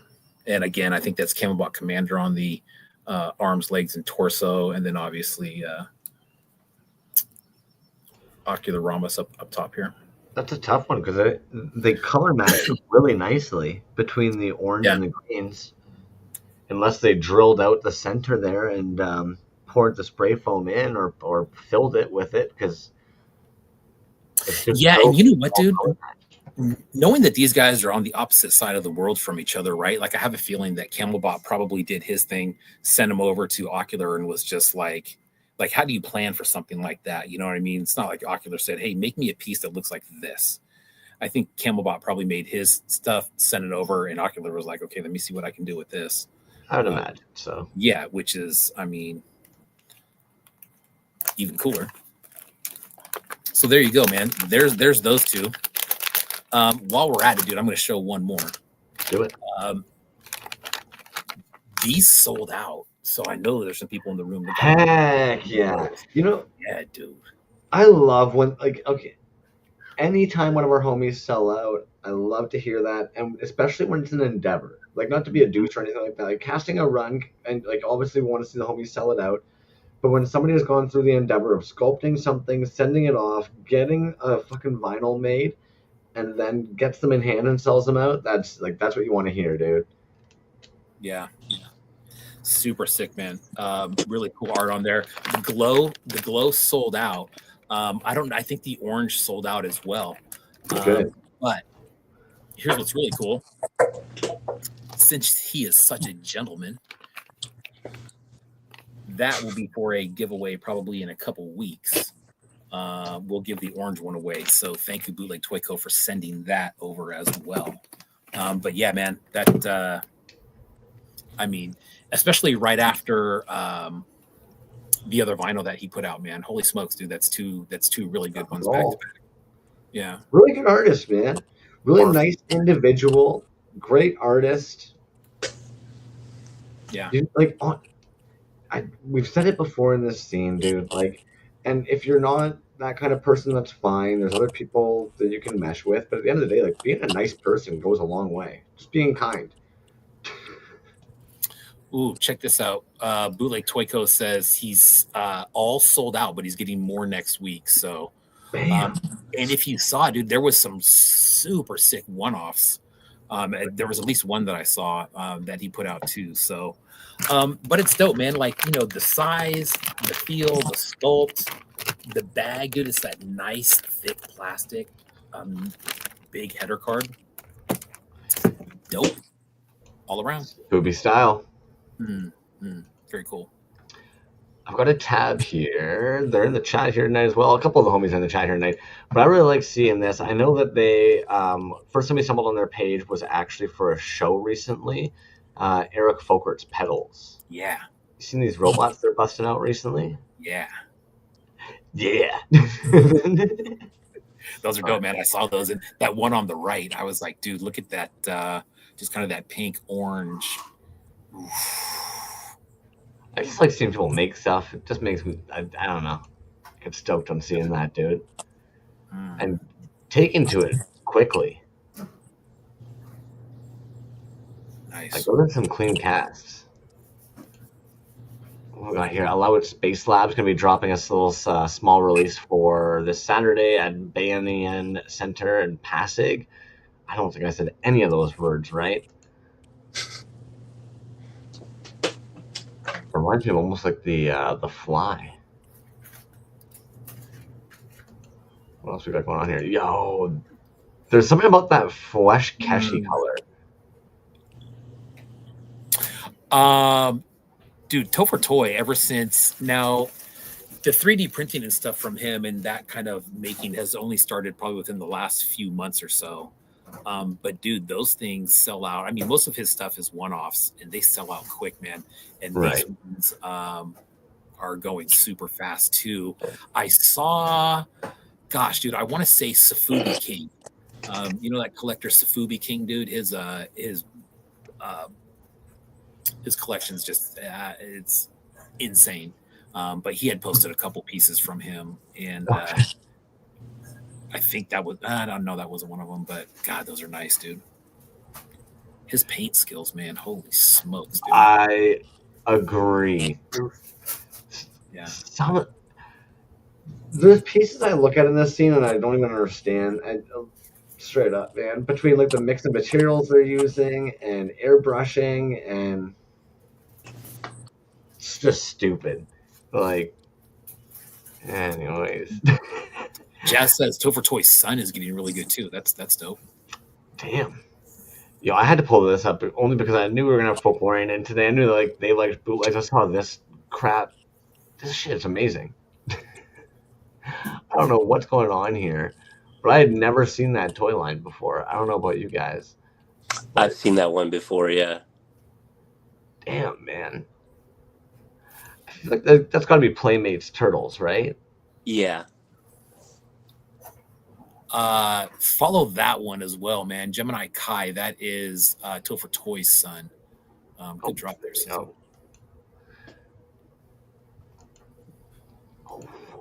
Okay. Backdown bootleggers sometimes make things that like they almost shouldn't exist, but thank God they exist. I like my pet monster in one of those fucking Battle Beast size. Somebody just posted one of these too. Somebody got one and posted one recently. But yeah, so freaking good, man. I feel like it's in his stories he might have posted. That was Cosmic Bird, right? Is that who that was? Yeah. Cosmic Bird. They're one of those people that they seem to fly under the radar, and yet, like, this is stupid. Their paint apps are always just absolutely brilliant. Their sculpts are freaking brilliant. I don't get it, man. Nice. Back-to 3D printing is a game changer, I think. Like, these, yeah. Look at that lineup, dude. You just got rows of them. Just stupid. Articulated too. What? Yeah, full-on articulated figures.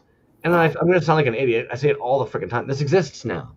Like in 5 or 6 years, just like how Folklore was saying earlier, like somebody who's collecting Battle Beasts is going to think they've got the whole set, and they're kind of like, oh, like I want to find more. And then eventually one day they stumble on one of these out in the wild somewhere, and they're like, the heck is this? And they use their Google Lens, and they find somewhere a little staggering plethora of these popping up on the internet, and they're like, what the heck? These just exist now. This is, as much as like we might think it's just like a little toy line or just one of our buddies made some stuff and it's a small little run, it's like, but it exists now. Somebody else will see these out there in the world that collects this kind of stuff and be blown away and need them all. Like a fucking TMNT version of this. Like such an obscure figure to then make a Battle Beast of. But it makes so much sense as a Battle Beast too. It makes so much sense. Yeah. And like fucking Suki ended up sending these the other day, man. These just look fun as all hell. Great colors. What's the account name on that one? This is Brynwood Creations. Brynwood Creations. And like it's wild to me when we stumble on an account like this, and like they just have a full freaking run of a toy. It's like, damn, that thing looks fun. 303 followers. Like, oh, that's cool. Yeah, that's fun, man. Yeah, that's fun. Yeah, that's very cool. Yeah, it looks so good in like a run. Yeah, and a straight up army of them. Nice. 11 likes. It's like, what in the F, man? I don't understand it. Oh, okay, sorry. You already know. I've got a weird crush on Angry Beast for some reason. I can't explain it. This piece is just fucking beautiful. Oh my God, man. The Ancient Alien set. Oh man, I really had to fight myself to not really good. That up, dude. Holy smokes, $75, and I think it's probably worth every penny of that. A reel of it. I had thought that there was a reel posted recently showing like the helmet actually like going on and shit, but like I like the concept. I love the cast. It's so sick, man.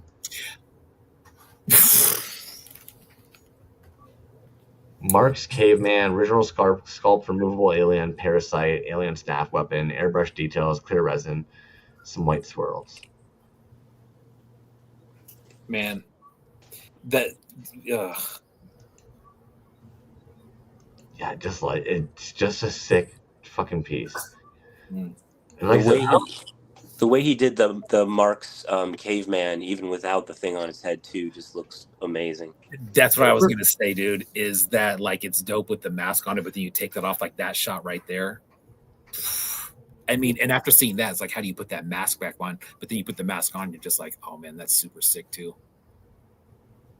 Very Indian in the cupboard. That looks that's giving me General Porpoise vibes right there. Fair. Damn, that's good. Yeah. I hope we see more of these for sure. Yeah. And then I don't know if anybody's been following along on the Barbarian Rage contest. I know that they mentioned that the results were going to be dropped in a newsletter.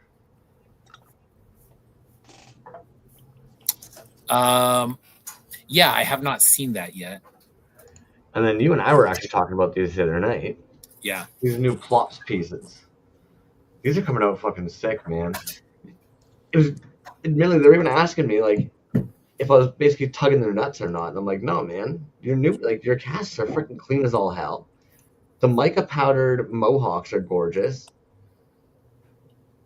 The freaking eyes and stuff.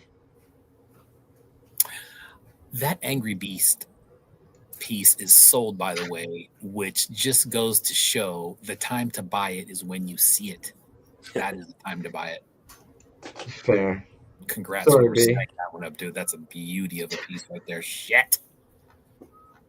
These jokes, man. Oh, God, I love those, dude. The faces on those are great, right? The sculpt on it's sick. Honestly, I'm always impressed by the mica parts, like the no paint, no clear coat, just dusted matte metallic pink mica straight into the mold, fused with blue resin. It's like, yeah, that comes out fucking great, dude. Dude, and that look great. Oh God, dude, that's the whole thing, dude. Those the multiple in one picture, the color in the picture. That's more about the picture setup than anything, dude. But the figures too, man. There's so much going on in the face there, dude. It's so sick. I don't know how they're getting such clean casts, to be honest. Ooh, look at that. Like, I don't know what they're doing to their molds to get such nice glossiness, but oh man, solid fucking pulls, man. Oh, that red and white, that was nasty. I would have a hard time parting, I think. If I was a maker that could make stuff this good, I'd have a hard time parting with pieces. What a rad looking display, dude. Jimmy, what do you, when you're going to display stuff like that, dude, that case right there is one of the problems that I have, dude, is displaying the smalls. What's your best setup for something like that, dude? I know you got a lot of like bookshelves back there, but is there anything you look for when you're trying to display all that? No, it looks together because I put it together for the show, but I'm pretty haphazard. Like that'll probably stay that way until I swap things out. This is my space also where like if I'm selling stuff on eBay or like putting something in a package, that's also in this room. Yeah. So I do kind of rotate that a little bit so that I can kind of see what's in a box and maybe figure out what I need to keep and what I need to lose. Yeah. Like I'm in that kind of mode right now because it's summer and I'm not working. So I'm kind of, probably after tonight, I'll probably go through all that shelf and the one over here and kind of put certain things away. And then whatever doesn't get put away will be probably on the chopping block. Gotcha. But back to the Dr. Plops pieces, dude. Those are just... Yeah. Another, I think it's really cool when there's multiple pieces like that that look different, that are all kind of grouped together like that.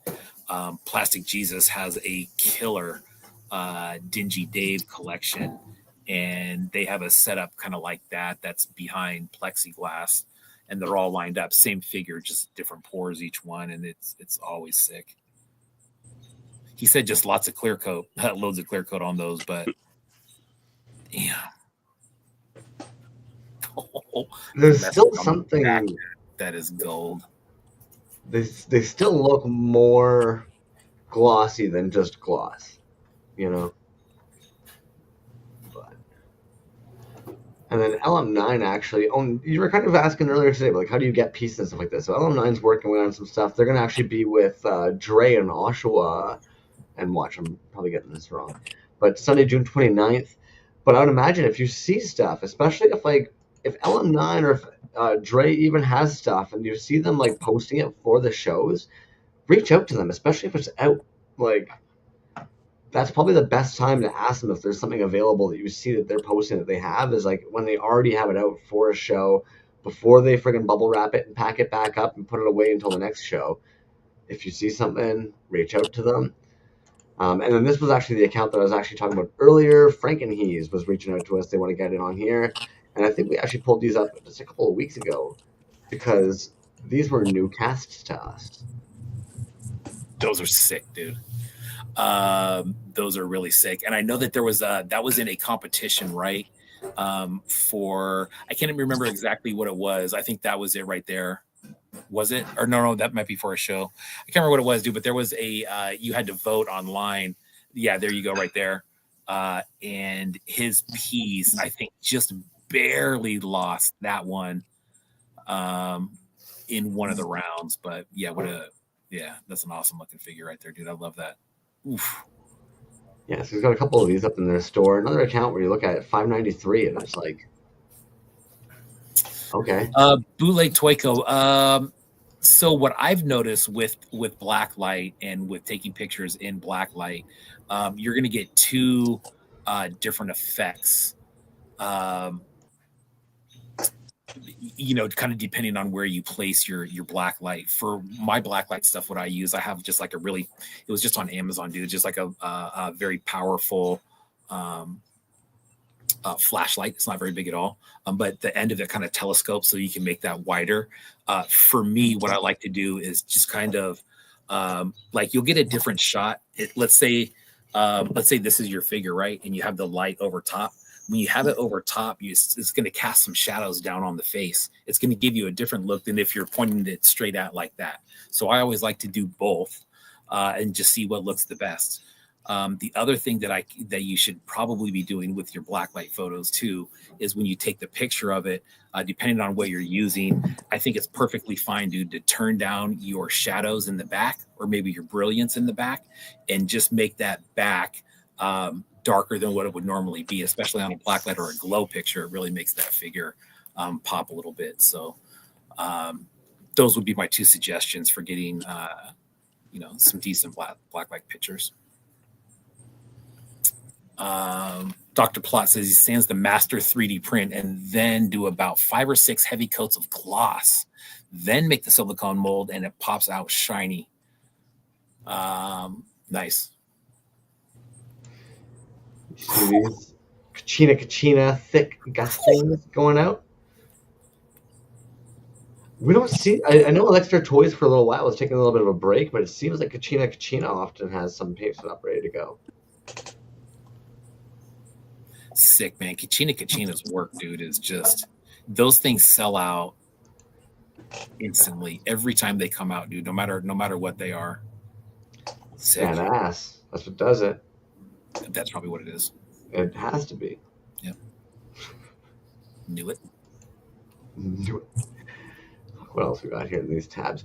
Okay, so I know we ended up actually seeing these like last week. Was it you that had one of these? Somebody had these on there.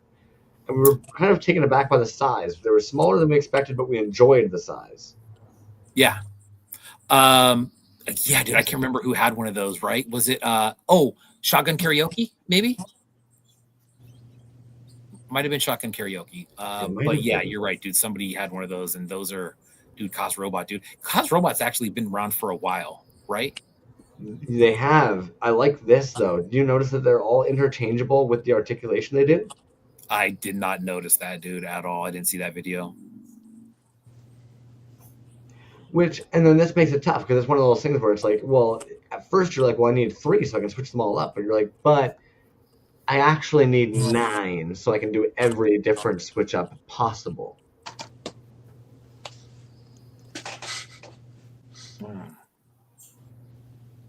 Great colors too, man. Yeah. You know what's funny too, man, is that like even though that's a different character, you can tell it's in that same family of like Tracer Ted, right? Some of the other figures that he does, they look like they kind of belong together, even though they're different scale. Yeah, man, that's good. If these had been in a Gashapon machine growing up, I'd have been at that thing every day. Yeah. Every toonie would have been going into there for a bit.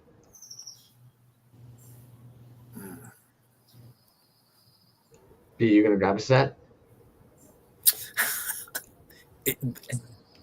Dude. I mean, how great are those, dude? We showed the Bambi one last week. But it's just one of those ones, man, that it goes together so seamlessly.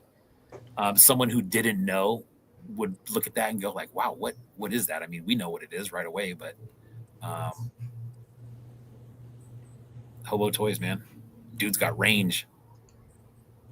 I'm sure even they were kind of like, and maybe I'm wrong, homie. If like, tell me to go fuck myself if that's the case. But considering that they're normally doing sick ass stuff like this, I'm sure that they were a little taken aback when they did the Bamba tour, and people are just sitting there being like, "Give me more! I need more!" They're probably sitting there being like, "Okay." It's weird, right? What hits and what doesn't sometimes. Sometimes, and we've talked to plenty of people where you think you got a home run and you put it out and it's kind of a dud, man. Then something else comes out and it's a hit and it's kind of unexpected, which is I'm sure is always nice. But speaking of a home run, Moon Forest Design is gonna have one of these this weekend. One. What is that? It looks almost glass, right? I don't know what that is, dude. Oh, yeah, it does look like porcelain or ceramic or something. That paint app looks stupid. No wonder there's one. Oh, and let's not forget about Hobo Toys magazine, dude. That thing's... Yes, issue 2 is going to be on the Bruin now. Yeah, and if, dude, get one. Hobo Zone, exactly. Episode 2 or issue 2 coming out. Definitely buy it, dude. It's everybody that's here right now showing off their shit. It's dope.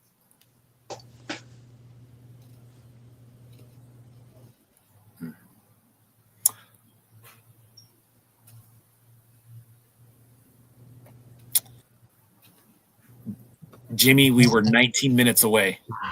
We were 19 minutes away from a flawless show. Was it the mute? Was that what just happened?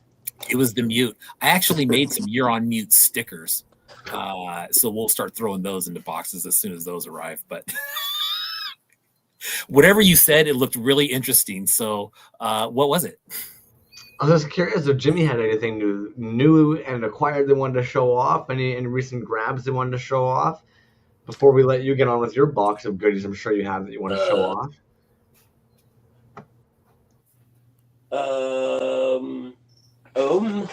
Yeah. Is there anything in your collection you wish more people would ask you about, or you would have more opportunities to be able to discuss? Now is your time. Yeah. Well, that opens a lot of doors. So I'll show off this because this is another thing I got from Pikmin via you guys. But this is awesome. That is a toy. That is an existing that exists. That is a toy now. Yeah, this is a very real toy. Like this is it's an artistic package and there's something in here, but it's one of those things that it's 100% functional. It is a freaking brilliant, cool idea. It's super, yeah, it's awesome. So shout out to Pikmin. And I'll show you off this too. I had another request for one of these guys.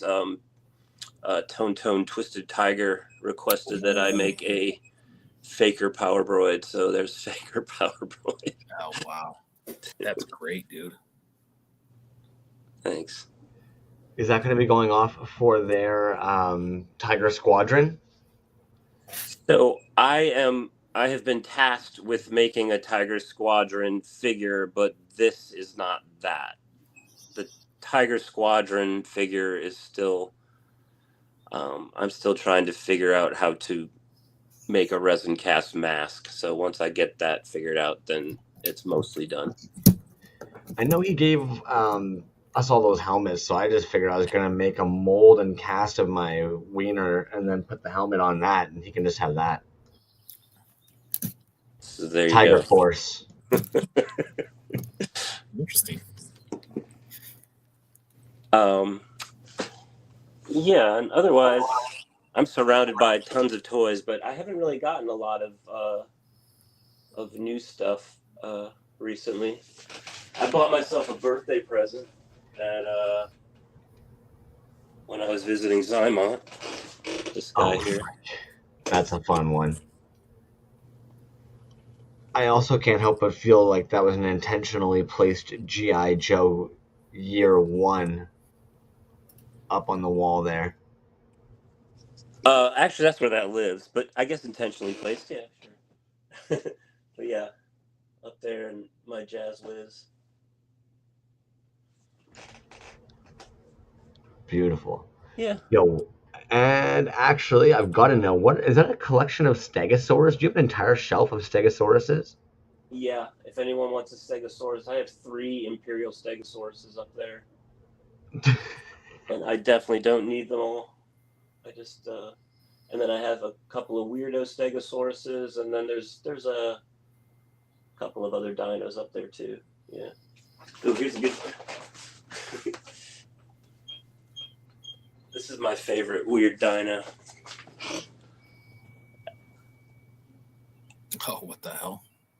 That's sick. I have definitely seen that body before, but that's a new head on that guy for me. Yeah. This is a good example of like crappy paint that is awesome. Yeah. How many times have you rammed your thumb in there and then tried to pull it out and suffered? Yeah, get it in there. Jesus. Oh, nice. Yep. There you go. Anyway. But yeah, I haven't gotten too many new things, trying to get rid of things mostly. That's totally valid. Based on the giveaway question, I think we all kind of struggle with this one. How do you necessarily keep from just hoarding it all? What, like, are there certain rules you would use, or like, what do you kind of do to try and kind of keep the collecting at bay to a degree? I mean, space is a big part of it for me because this room is my only room, and this room is also where I record music. If I'm going to record music, or if I'm going to paint or do anything like that, that's in this room. I teach from this room, so this room constantly has to be like reshuffled for one thing or another. So at a certain point, when the boxes are taking over the room, it's like things have to go. But fortunately, mostly what I collect is 3 3/4 inch loose action figures. So you can fit a lot of those in a shoebox. And so I do have quite a few. I mean, you can't see it, but there's like there's 9, 10 shoeboxes behind me under the table. And I have at least another, if I don't know, 8 or 10 upstairs too. So that's just packed with like loose figures. Some, some that I absolutely need and will never get rid of, and some that can probably go. So I kind of ebb and flow that way. Yeah, there you go. There you go. And that being said, if anybody's ever looking for something, reach out, because most things I can be convinced to break up with. Like, I think like nobody ever sees any of this stuff here other than right now on this show. So like, it's cool that I have them, but if I find somebody that wants something that I have, then I can be, unless it's something that I'm, super, super attached to, but I can be convinced to let things go. Sweet. There you go. Yeah. That would be a good way to end it right there, man. Hit Jimmy up if you're looking for something rare or unique. If he doesn't have it, he'll probably point you in the right direction. That would be a great way to end it, but don't you have anything else you want to show that you've gotten lately? Oh, me? Yeah. I was just saying it was a good way to end it for Jimmy. Yes, and then we still have a giveaway to do. A giveaway too. Yeah. I was sitting over here thinking maybe the Alzheimer's set in. Not yet. No. Not yet. Not yet. What you got? The last thing that I had, man, was a couple things from Killer Napkins. Killer Napkins just did a show recently, and this was some of the leftover stuff at his table. But I mean, I think everybody here is probably familiar with Killer Napkins. He answered the giveaway question this week too. But that dude is so talented; it's freaking crazy. With his not only his resin work, but his mask work and his graffiti work. The dude's just insanely talented. So I got two things. One of them is I haven't unbagged this dude yet, but this Claw Ripper. That's a resin piece. And the UV on it is super sick, man. I'll have to take some pictures. That's a lot of fucking resin. Yeah, dude. Damn. Yeah. So that's a claw ripper from Killer Napkins. Bam. Hand painted resin designed and VR sculpted by Killer Napkins. That's the other thing we talked about. We always talk about Killer Napkins when we talk about him, is his virtual reality sculpting. And if you haven't seen that, there's some videos on YouTube where the dude is sculpting in VR, and he's literally got he's just doing this out in the air, and he's sculpting. It's wild. Two other things that I got from him: these wacky faces masks. He's a mask maker as well. See, I knew you were gonna have a mask, and the masks are so sick. If it wasn't that the masks were so sick, I would think you had a weird kink thing going on. Yeah, I mean, this one, there's you can't even. It's definitely made to be an art piece, right? You can't even see out of it, dude. You know what I mean? Oh no, yeah, they're artistically made, yeah. But so dope. The Wolfman one, there's a couple different colorways of this. And these ones always seem to sell out quickly. So I think he made some extra this time, but there's some information about on the back. But these are $50, and I think they're well worth it, dude. The other one that I got is this guy. I thought this was cool because the other ones that I've seen, the visor for the eyes was just clear. This one he actually painted on, and I thought that was sick too.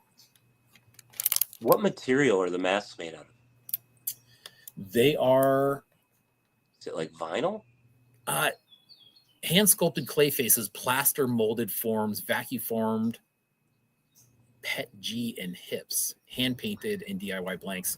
I think he has some videos on how he does it. I know he's showed the vacuum forming and stuff, but as far as the material goes, I don't know how he does those, man. Is it light or heavy? Very light, very light. I'm picturing it being those ones you normally see in the I don't know, the Spirit Halloween and stuff like that. That if you were to bend it, and it would almost crack in half. You know? Yes, same thing. And so we going back and talking about Carmen de Pero. We were talking about Mexican bootlegs and stuff. I have a Mexican bootleg skeleton. Oh. Exactly. Yes. It's that, and you're right, Crumbs. Why'd you just have that right there? What is going on? It's on the chopping block, so it's right next to me. Oh boy.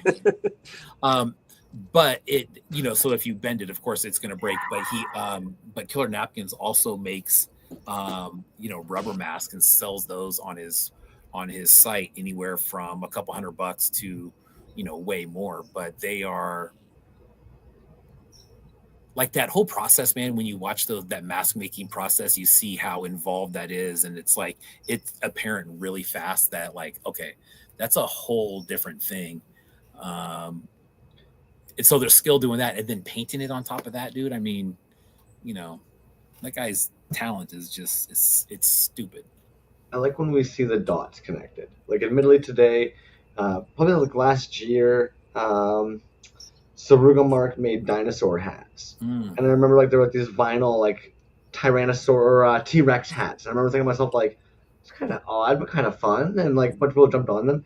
And then today I ended up seeing a fucking post of somebody posting a vintage shelf, and they had a whole bunch of these dinosaur hats. And you're sitting there being what do I know? I know nada. It's just fun when sometimes, or you're right there, you pull up the mask and Jimmy all of a sudden's is it the material? And you're hey, the dots connected. There we go.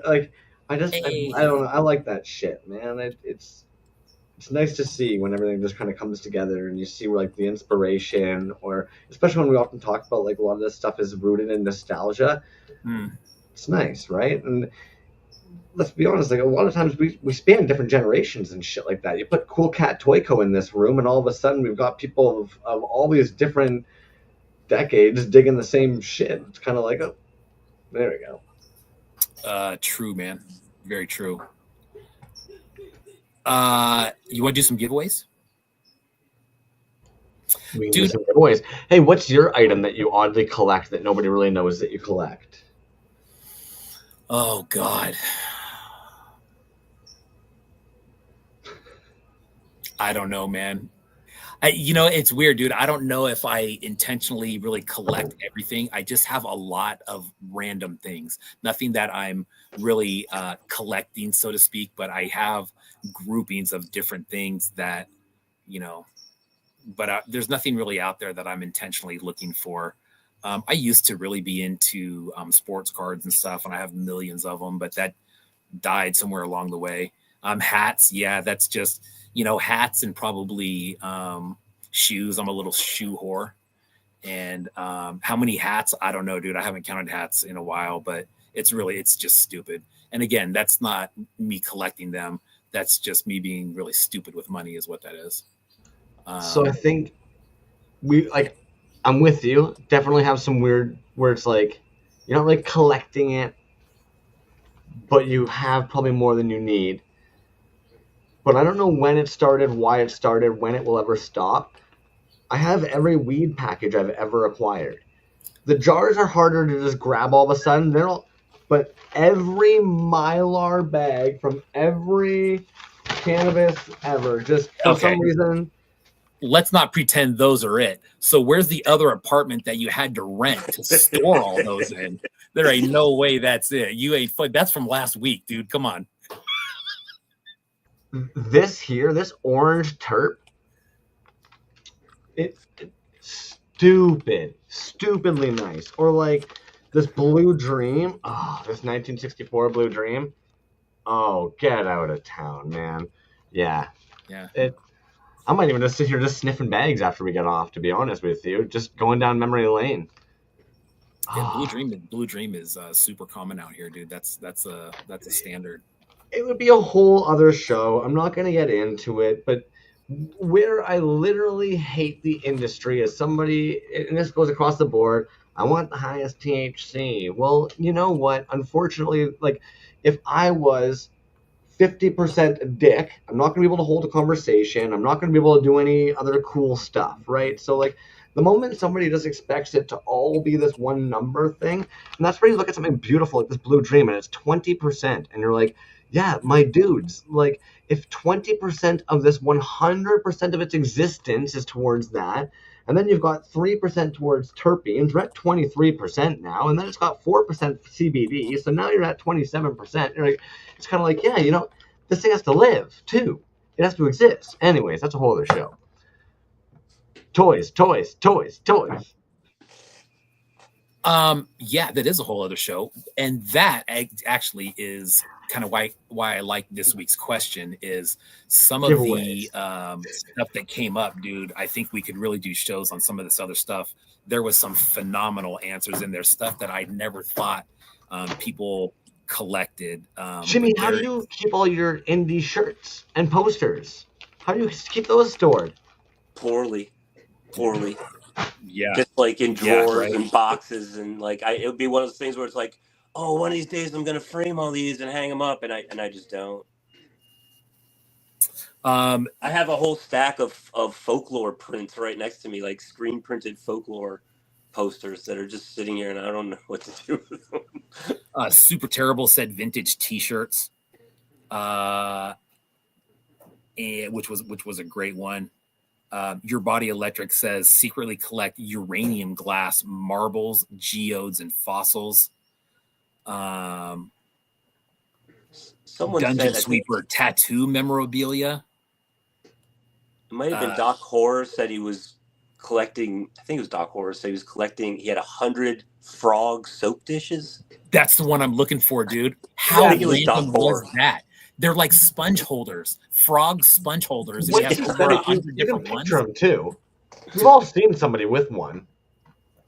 That's nuts. Oh yeah, absolutely know what. Yeah.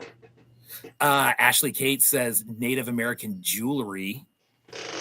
That's a unique one, and pottery. God, I want to say that. Does Porpoise have a great pottery collection too? I know that he was making it at one point. Wind-up toys from Stormico. That's probably a killer one. You're right, dude. Doc Horror with the ceramic frog. Simeon Cheese collecting mosquito bites. I thought that was a great one. God, dude, there's lots of vinyl, Hot Wheels, knives.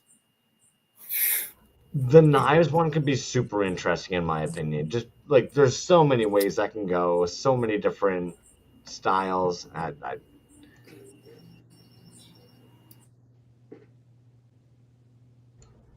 No. Oh yeah, absolutely. The knives thing is, I mean, I just remember being on when I used to travel a lot, being on the road. The knives thing was like a big thing. You'd go into places and there would just be like walls and cases of knives. Is it happening again? You there? Yeah, we're all here. Hey, I'm back. Yeah, Doc Horror, we expect a picture of all 100 or else you're a liar. Yeah, right. So here's what we did with the giveaways, man. Everybody just hang on. We got about 5 minutes to stay strong for a minute, right? There was a lot of good answers, man. And I'm like, how the hell are we going to, there can't just be one winner. So we got some other stuff to give away as well that was not advertised, and that's fine. So what? The first thing that we're going to give away, we're going to do a little pack right here, all right? It's going to be a Killer Bootlegs, Regurgitated Ideas, little Manly Art magazine, and how about a Wookiee hash pipe figure? How about that? Carded 3.75, Jimma Food. Bam. That's from DKE Toys, by the way. All of those are from DKE, so thank you, Dove, for that. That'll be the first giveaway. That's the first pack that we're doing. So congrats to whoever's going to win this one. Get to the names right quick. How many did we get on there, Crumsy? What do you got on that? 39. 39. I preemptively just hit the spin on there. I thought we were rolling with it. Number 4 is going to end up going over to Hobo Toys. And Hobo Toys, probably up near the top here for number 4. Their answer. I don't remember anything. That's cool. I'm scrolling for it too. Right. Oh, there we go. They got pretty decent vinyl record collection. Nice. I feel like a lot of the homies ended up actually having vinyl record collections. That and comic books, I think, were probably the most like frequent ones. Fucking nerds. Yeah, remember when Jazz Wiz gave us a tour of his spot and how many records he had, dude? Holy smokes, that was impressive. That was nuts. Yeah, he works at a record store, dude. Like every time you see, like you're there for 8 hours, you're trying to convince yourself not to go home with records. I'm sure. Yeah. Nice win, Hobo Toys. Next one, we're doing 3 spins tonight. All right. The next one that we got coming up is this guy right here, this carded creature from Plastic Vomit. That's a fucking sick backer on that one too. Yeah, nice one, dude. Way nice. They're insane. Sorry, I'm just gonna say they have that stained glass set they posted today as well. Oh my god, did you see that? Yeah, that stained exactly. glass Yoda, bro. What the hell was that? Exactly. Jazz Wiz has 1 or 2 records. I think it's 2. Yeah, maybe 2. I think probably just 2, maybe 3.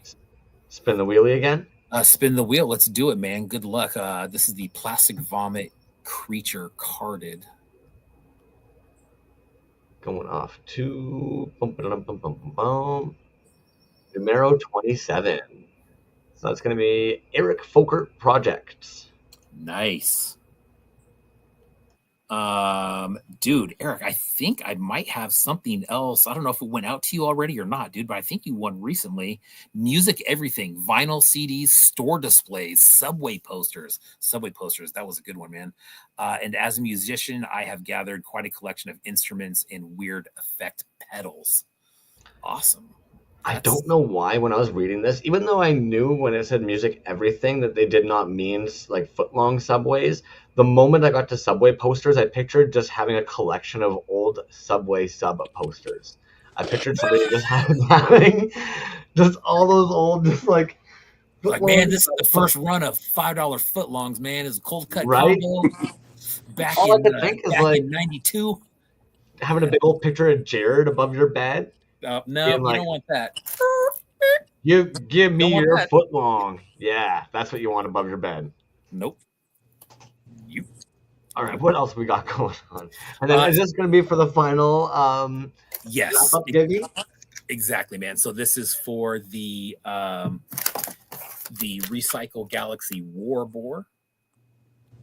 There was a large run of these, but they were all one-offs. Yeah, exactly, dude. The Gamorrean Guard in that smaller scale, that's a unique thing. But these are all hand-painted. They come with weapons, nice little carded piece or bagged up piece there. But these were in E2K for a while, I think. And like I said, the run of these was pretty big, dude. I want to say it could be up to maybe like 15 or 20 even, but they were all one-offs. So there's that. There's this little Yo-Yo Dine bag of creepy crawlers. We got a lot of stuff from Yo-Yo Dine, so thank you, Scott, with the game and that stuff a while ago. We're going to kind of sprinkle this stuff throughout the next giveaways over the next few months. And then also that one, dude. This thing is a straight-up weapon, dude. That's solid resin. That's a toe beans from Pocket Salsa. But this was donated to us at Assembly Required this year, back in February. In North Carolina, but that will all be part of this pack right here. That's the last one. Beauty. That toe beans. Once you like, the more you handle resin, it's just wild to me when you're like, damn, that's a fatty piece. Yeah, dude, this toe beans, dude. I'm telling you, dude, if you threw this is like as heavy as it's like a baseball, maybe even heavier. 22. Numero 22. Super Terrible Toys. Hey. Super Terrible Toys. And they said, vintage t-shirts, I believe. There might have been more to it, but where are we here?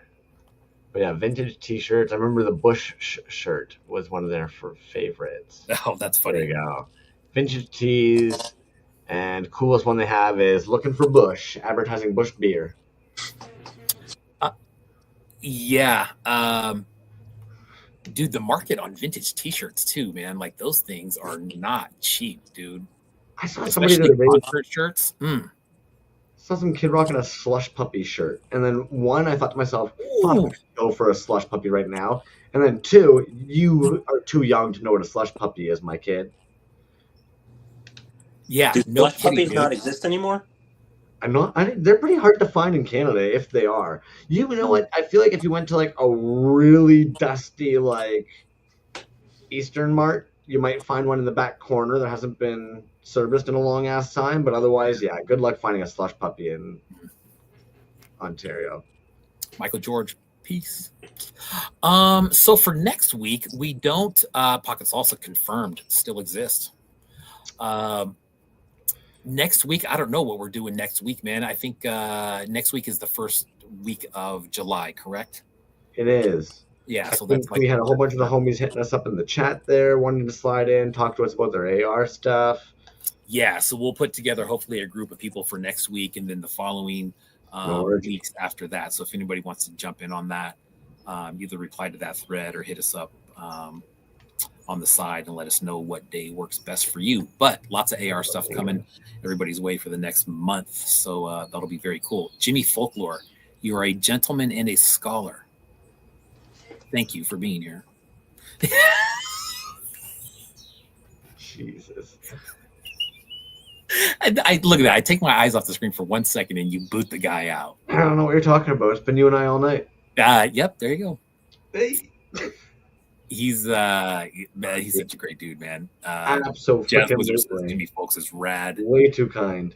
Yes. We know what it's like when you freaking start grabbing things from your shelves and pulling it out, man. The fact that they were just so, come on. That was stupidly generous and nice of them. Oh, yeah. Beautiful collection. Such a nice person. Yeah. Yeah, straight up, dude. Agreed. God, I feel like we could talk about that much, much longer just based on I had a conversation with Matt the other day from AR, and there was another guy in there from Go Hero.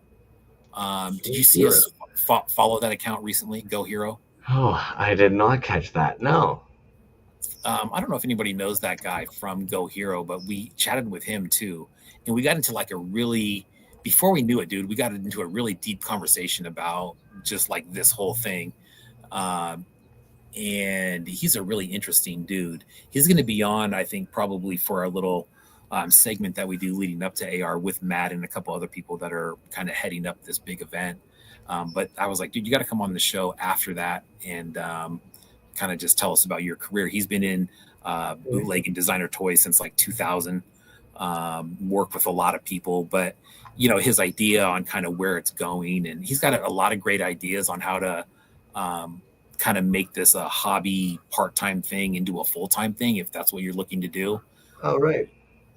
You know, and the thing that's really cool is that it's there are people that are trying to do that. There are people that are doing that. But then again, there's also people that are just doing this as a hobby that fit right in, dude. You know what I mean? And then we started talking about, well, like what's holding some people back. And it's like, well, life probably, you know, bills, families, obligations, priorities. That's what gets in the way. So. But I think for a lot of our homies, some of them are at the age their kids are finally growing up. Some of them, their wives have left them. Like, we're lucking out. Like, some of them have more and more time on their hands. True. And that's why it's so different for everybody, where it's not like a business and you're, you know, has to be done one way, but no, you know, anyways, we'll get into that, I'm sure, more during the month of July. But yeah, dude, good show, man. Let these yahoos get on with their nights. Yes, we shall do that. All right. We'll see them next Thursday. Thanks, everybody.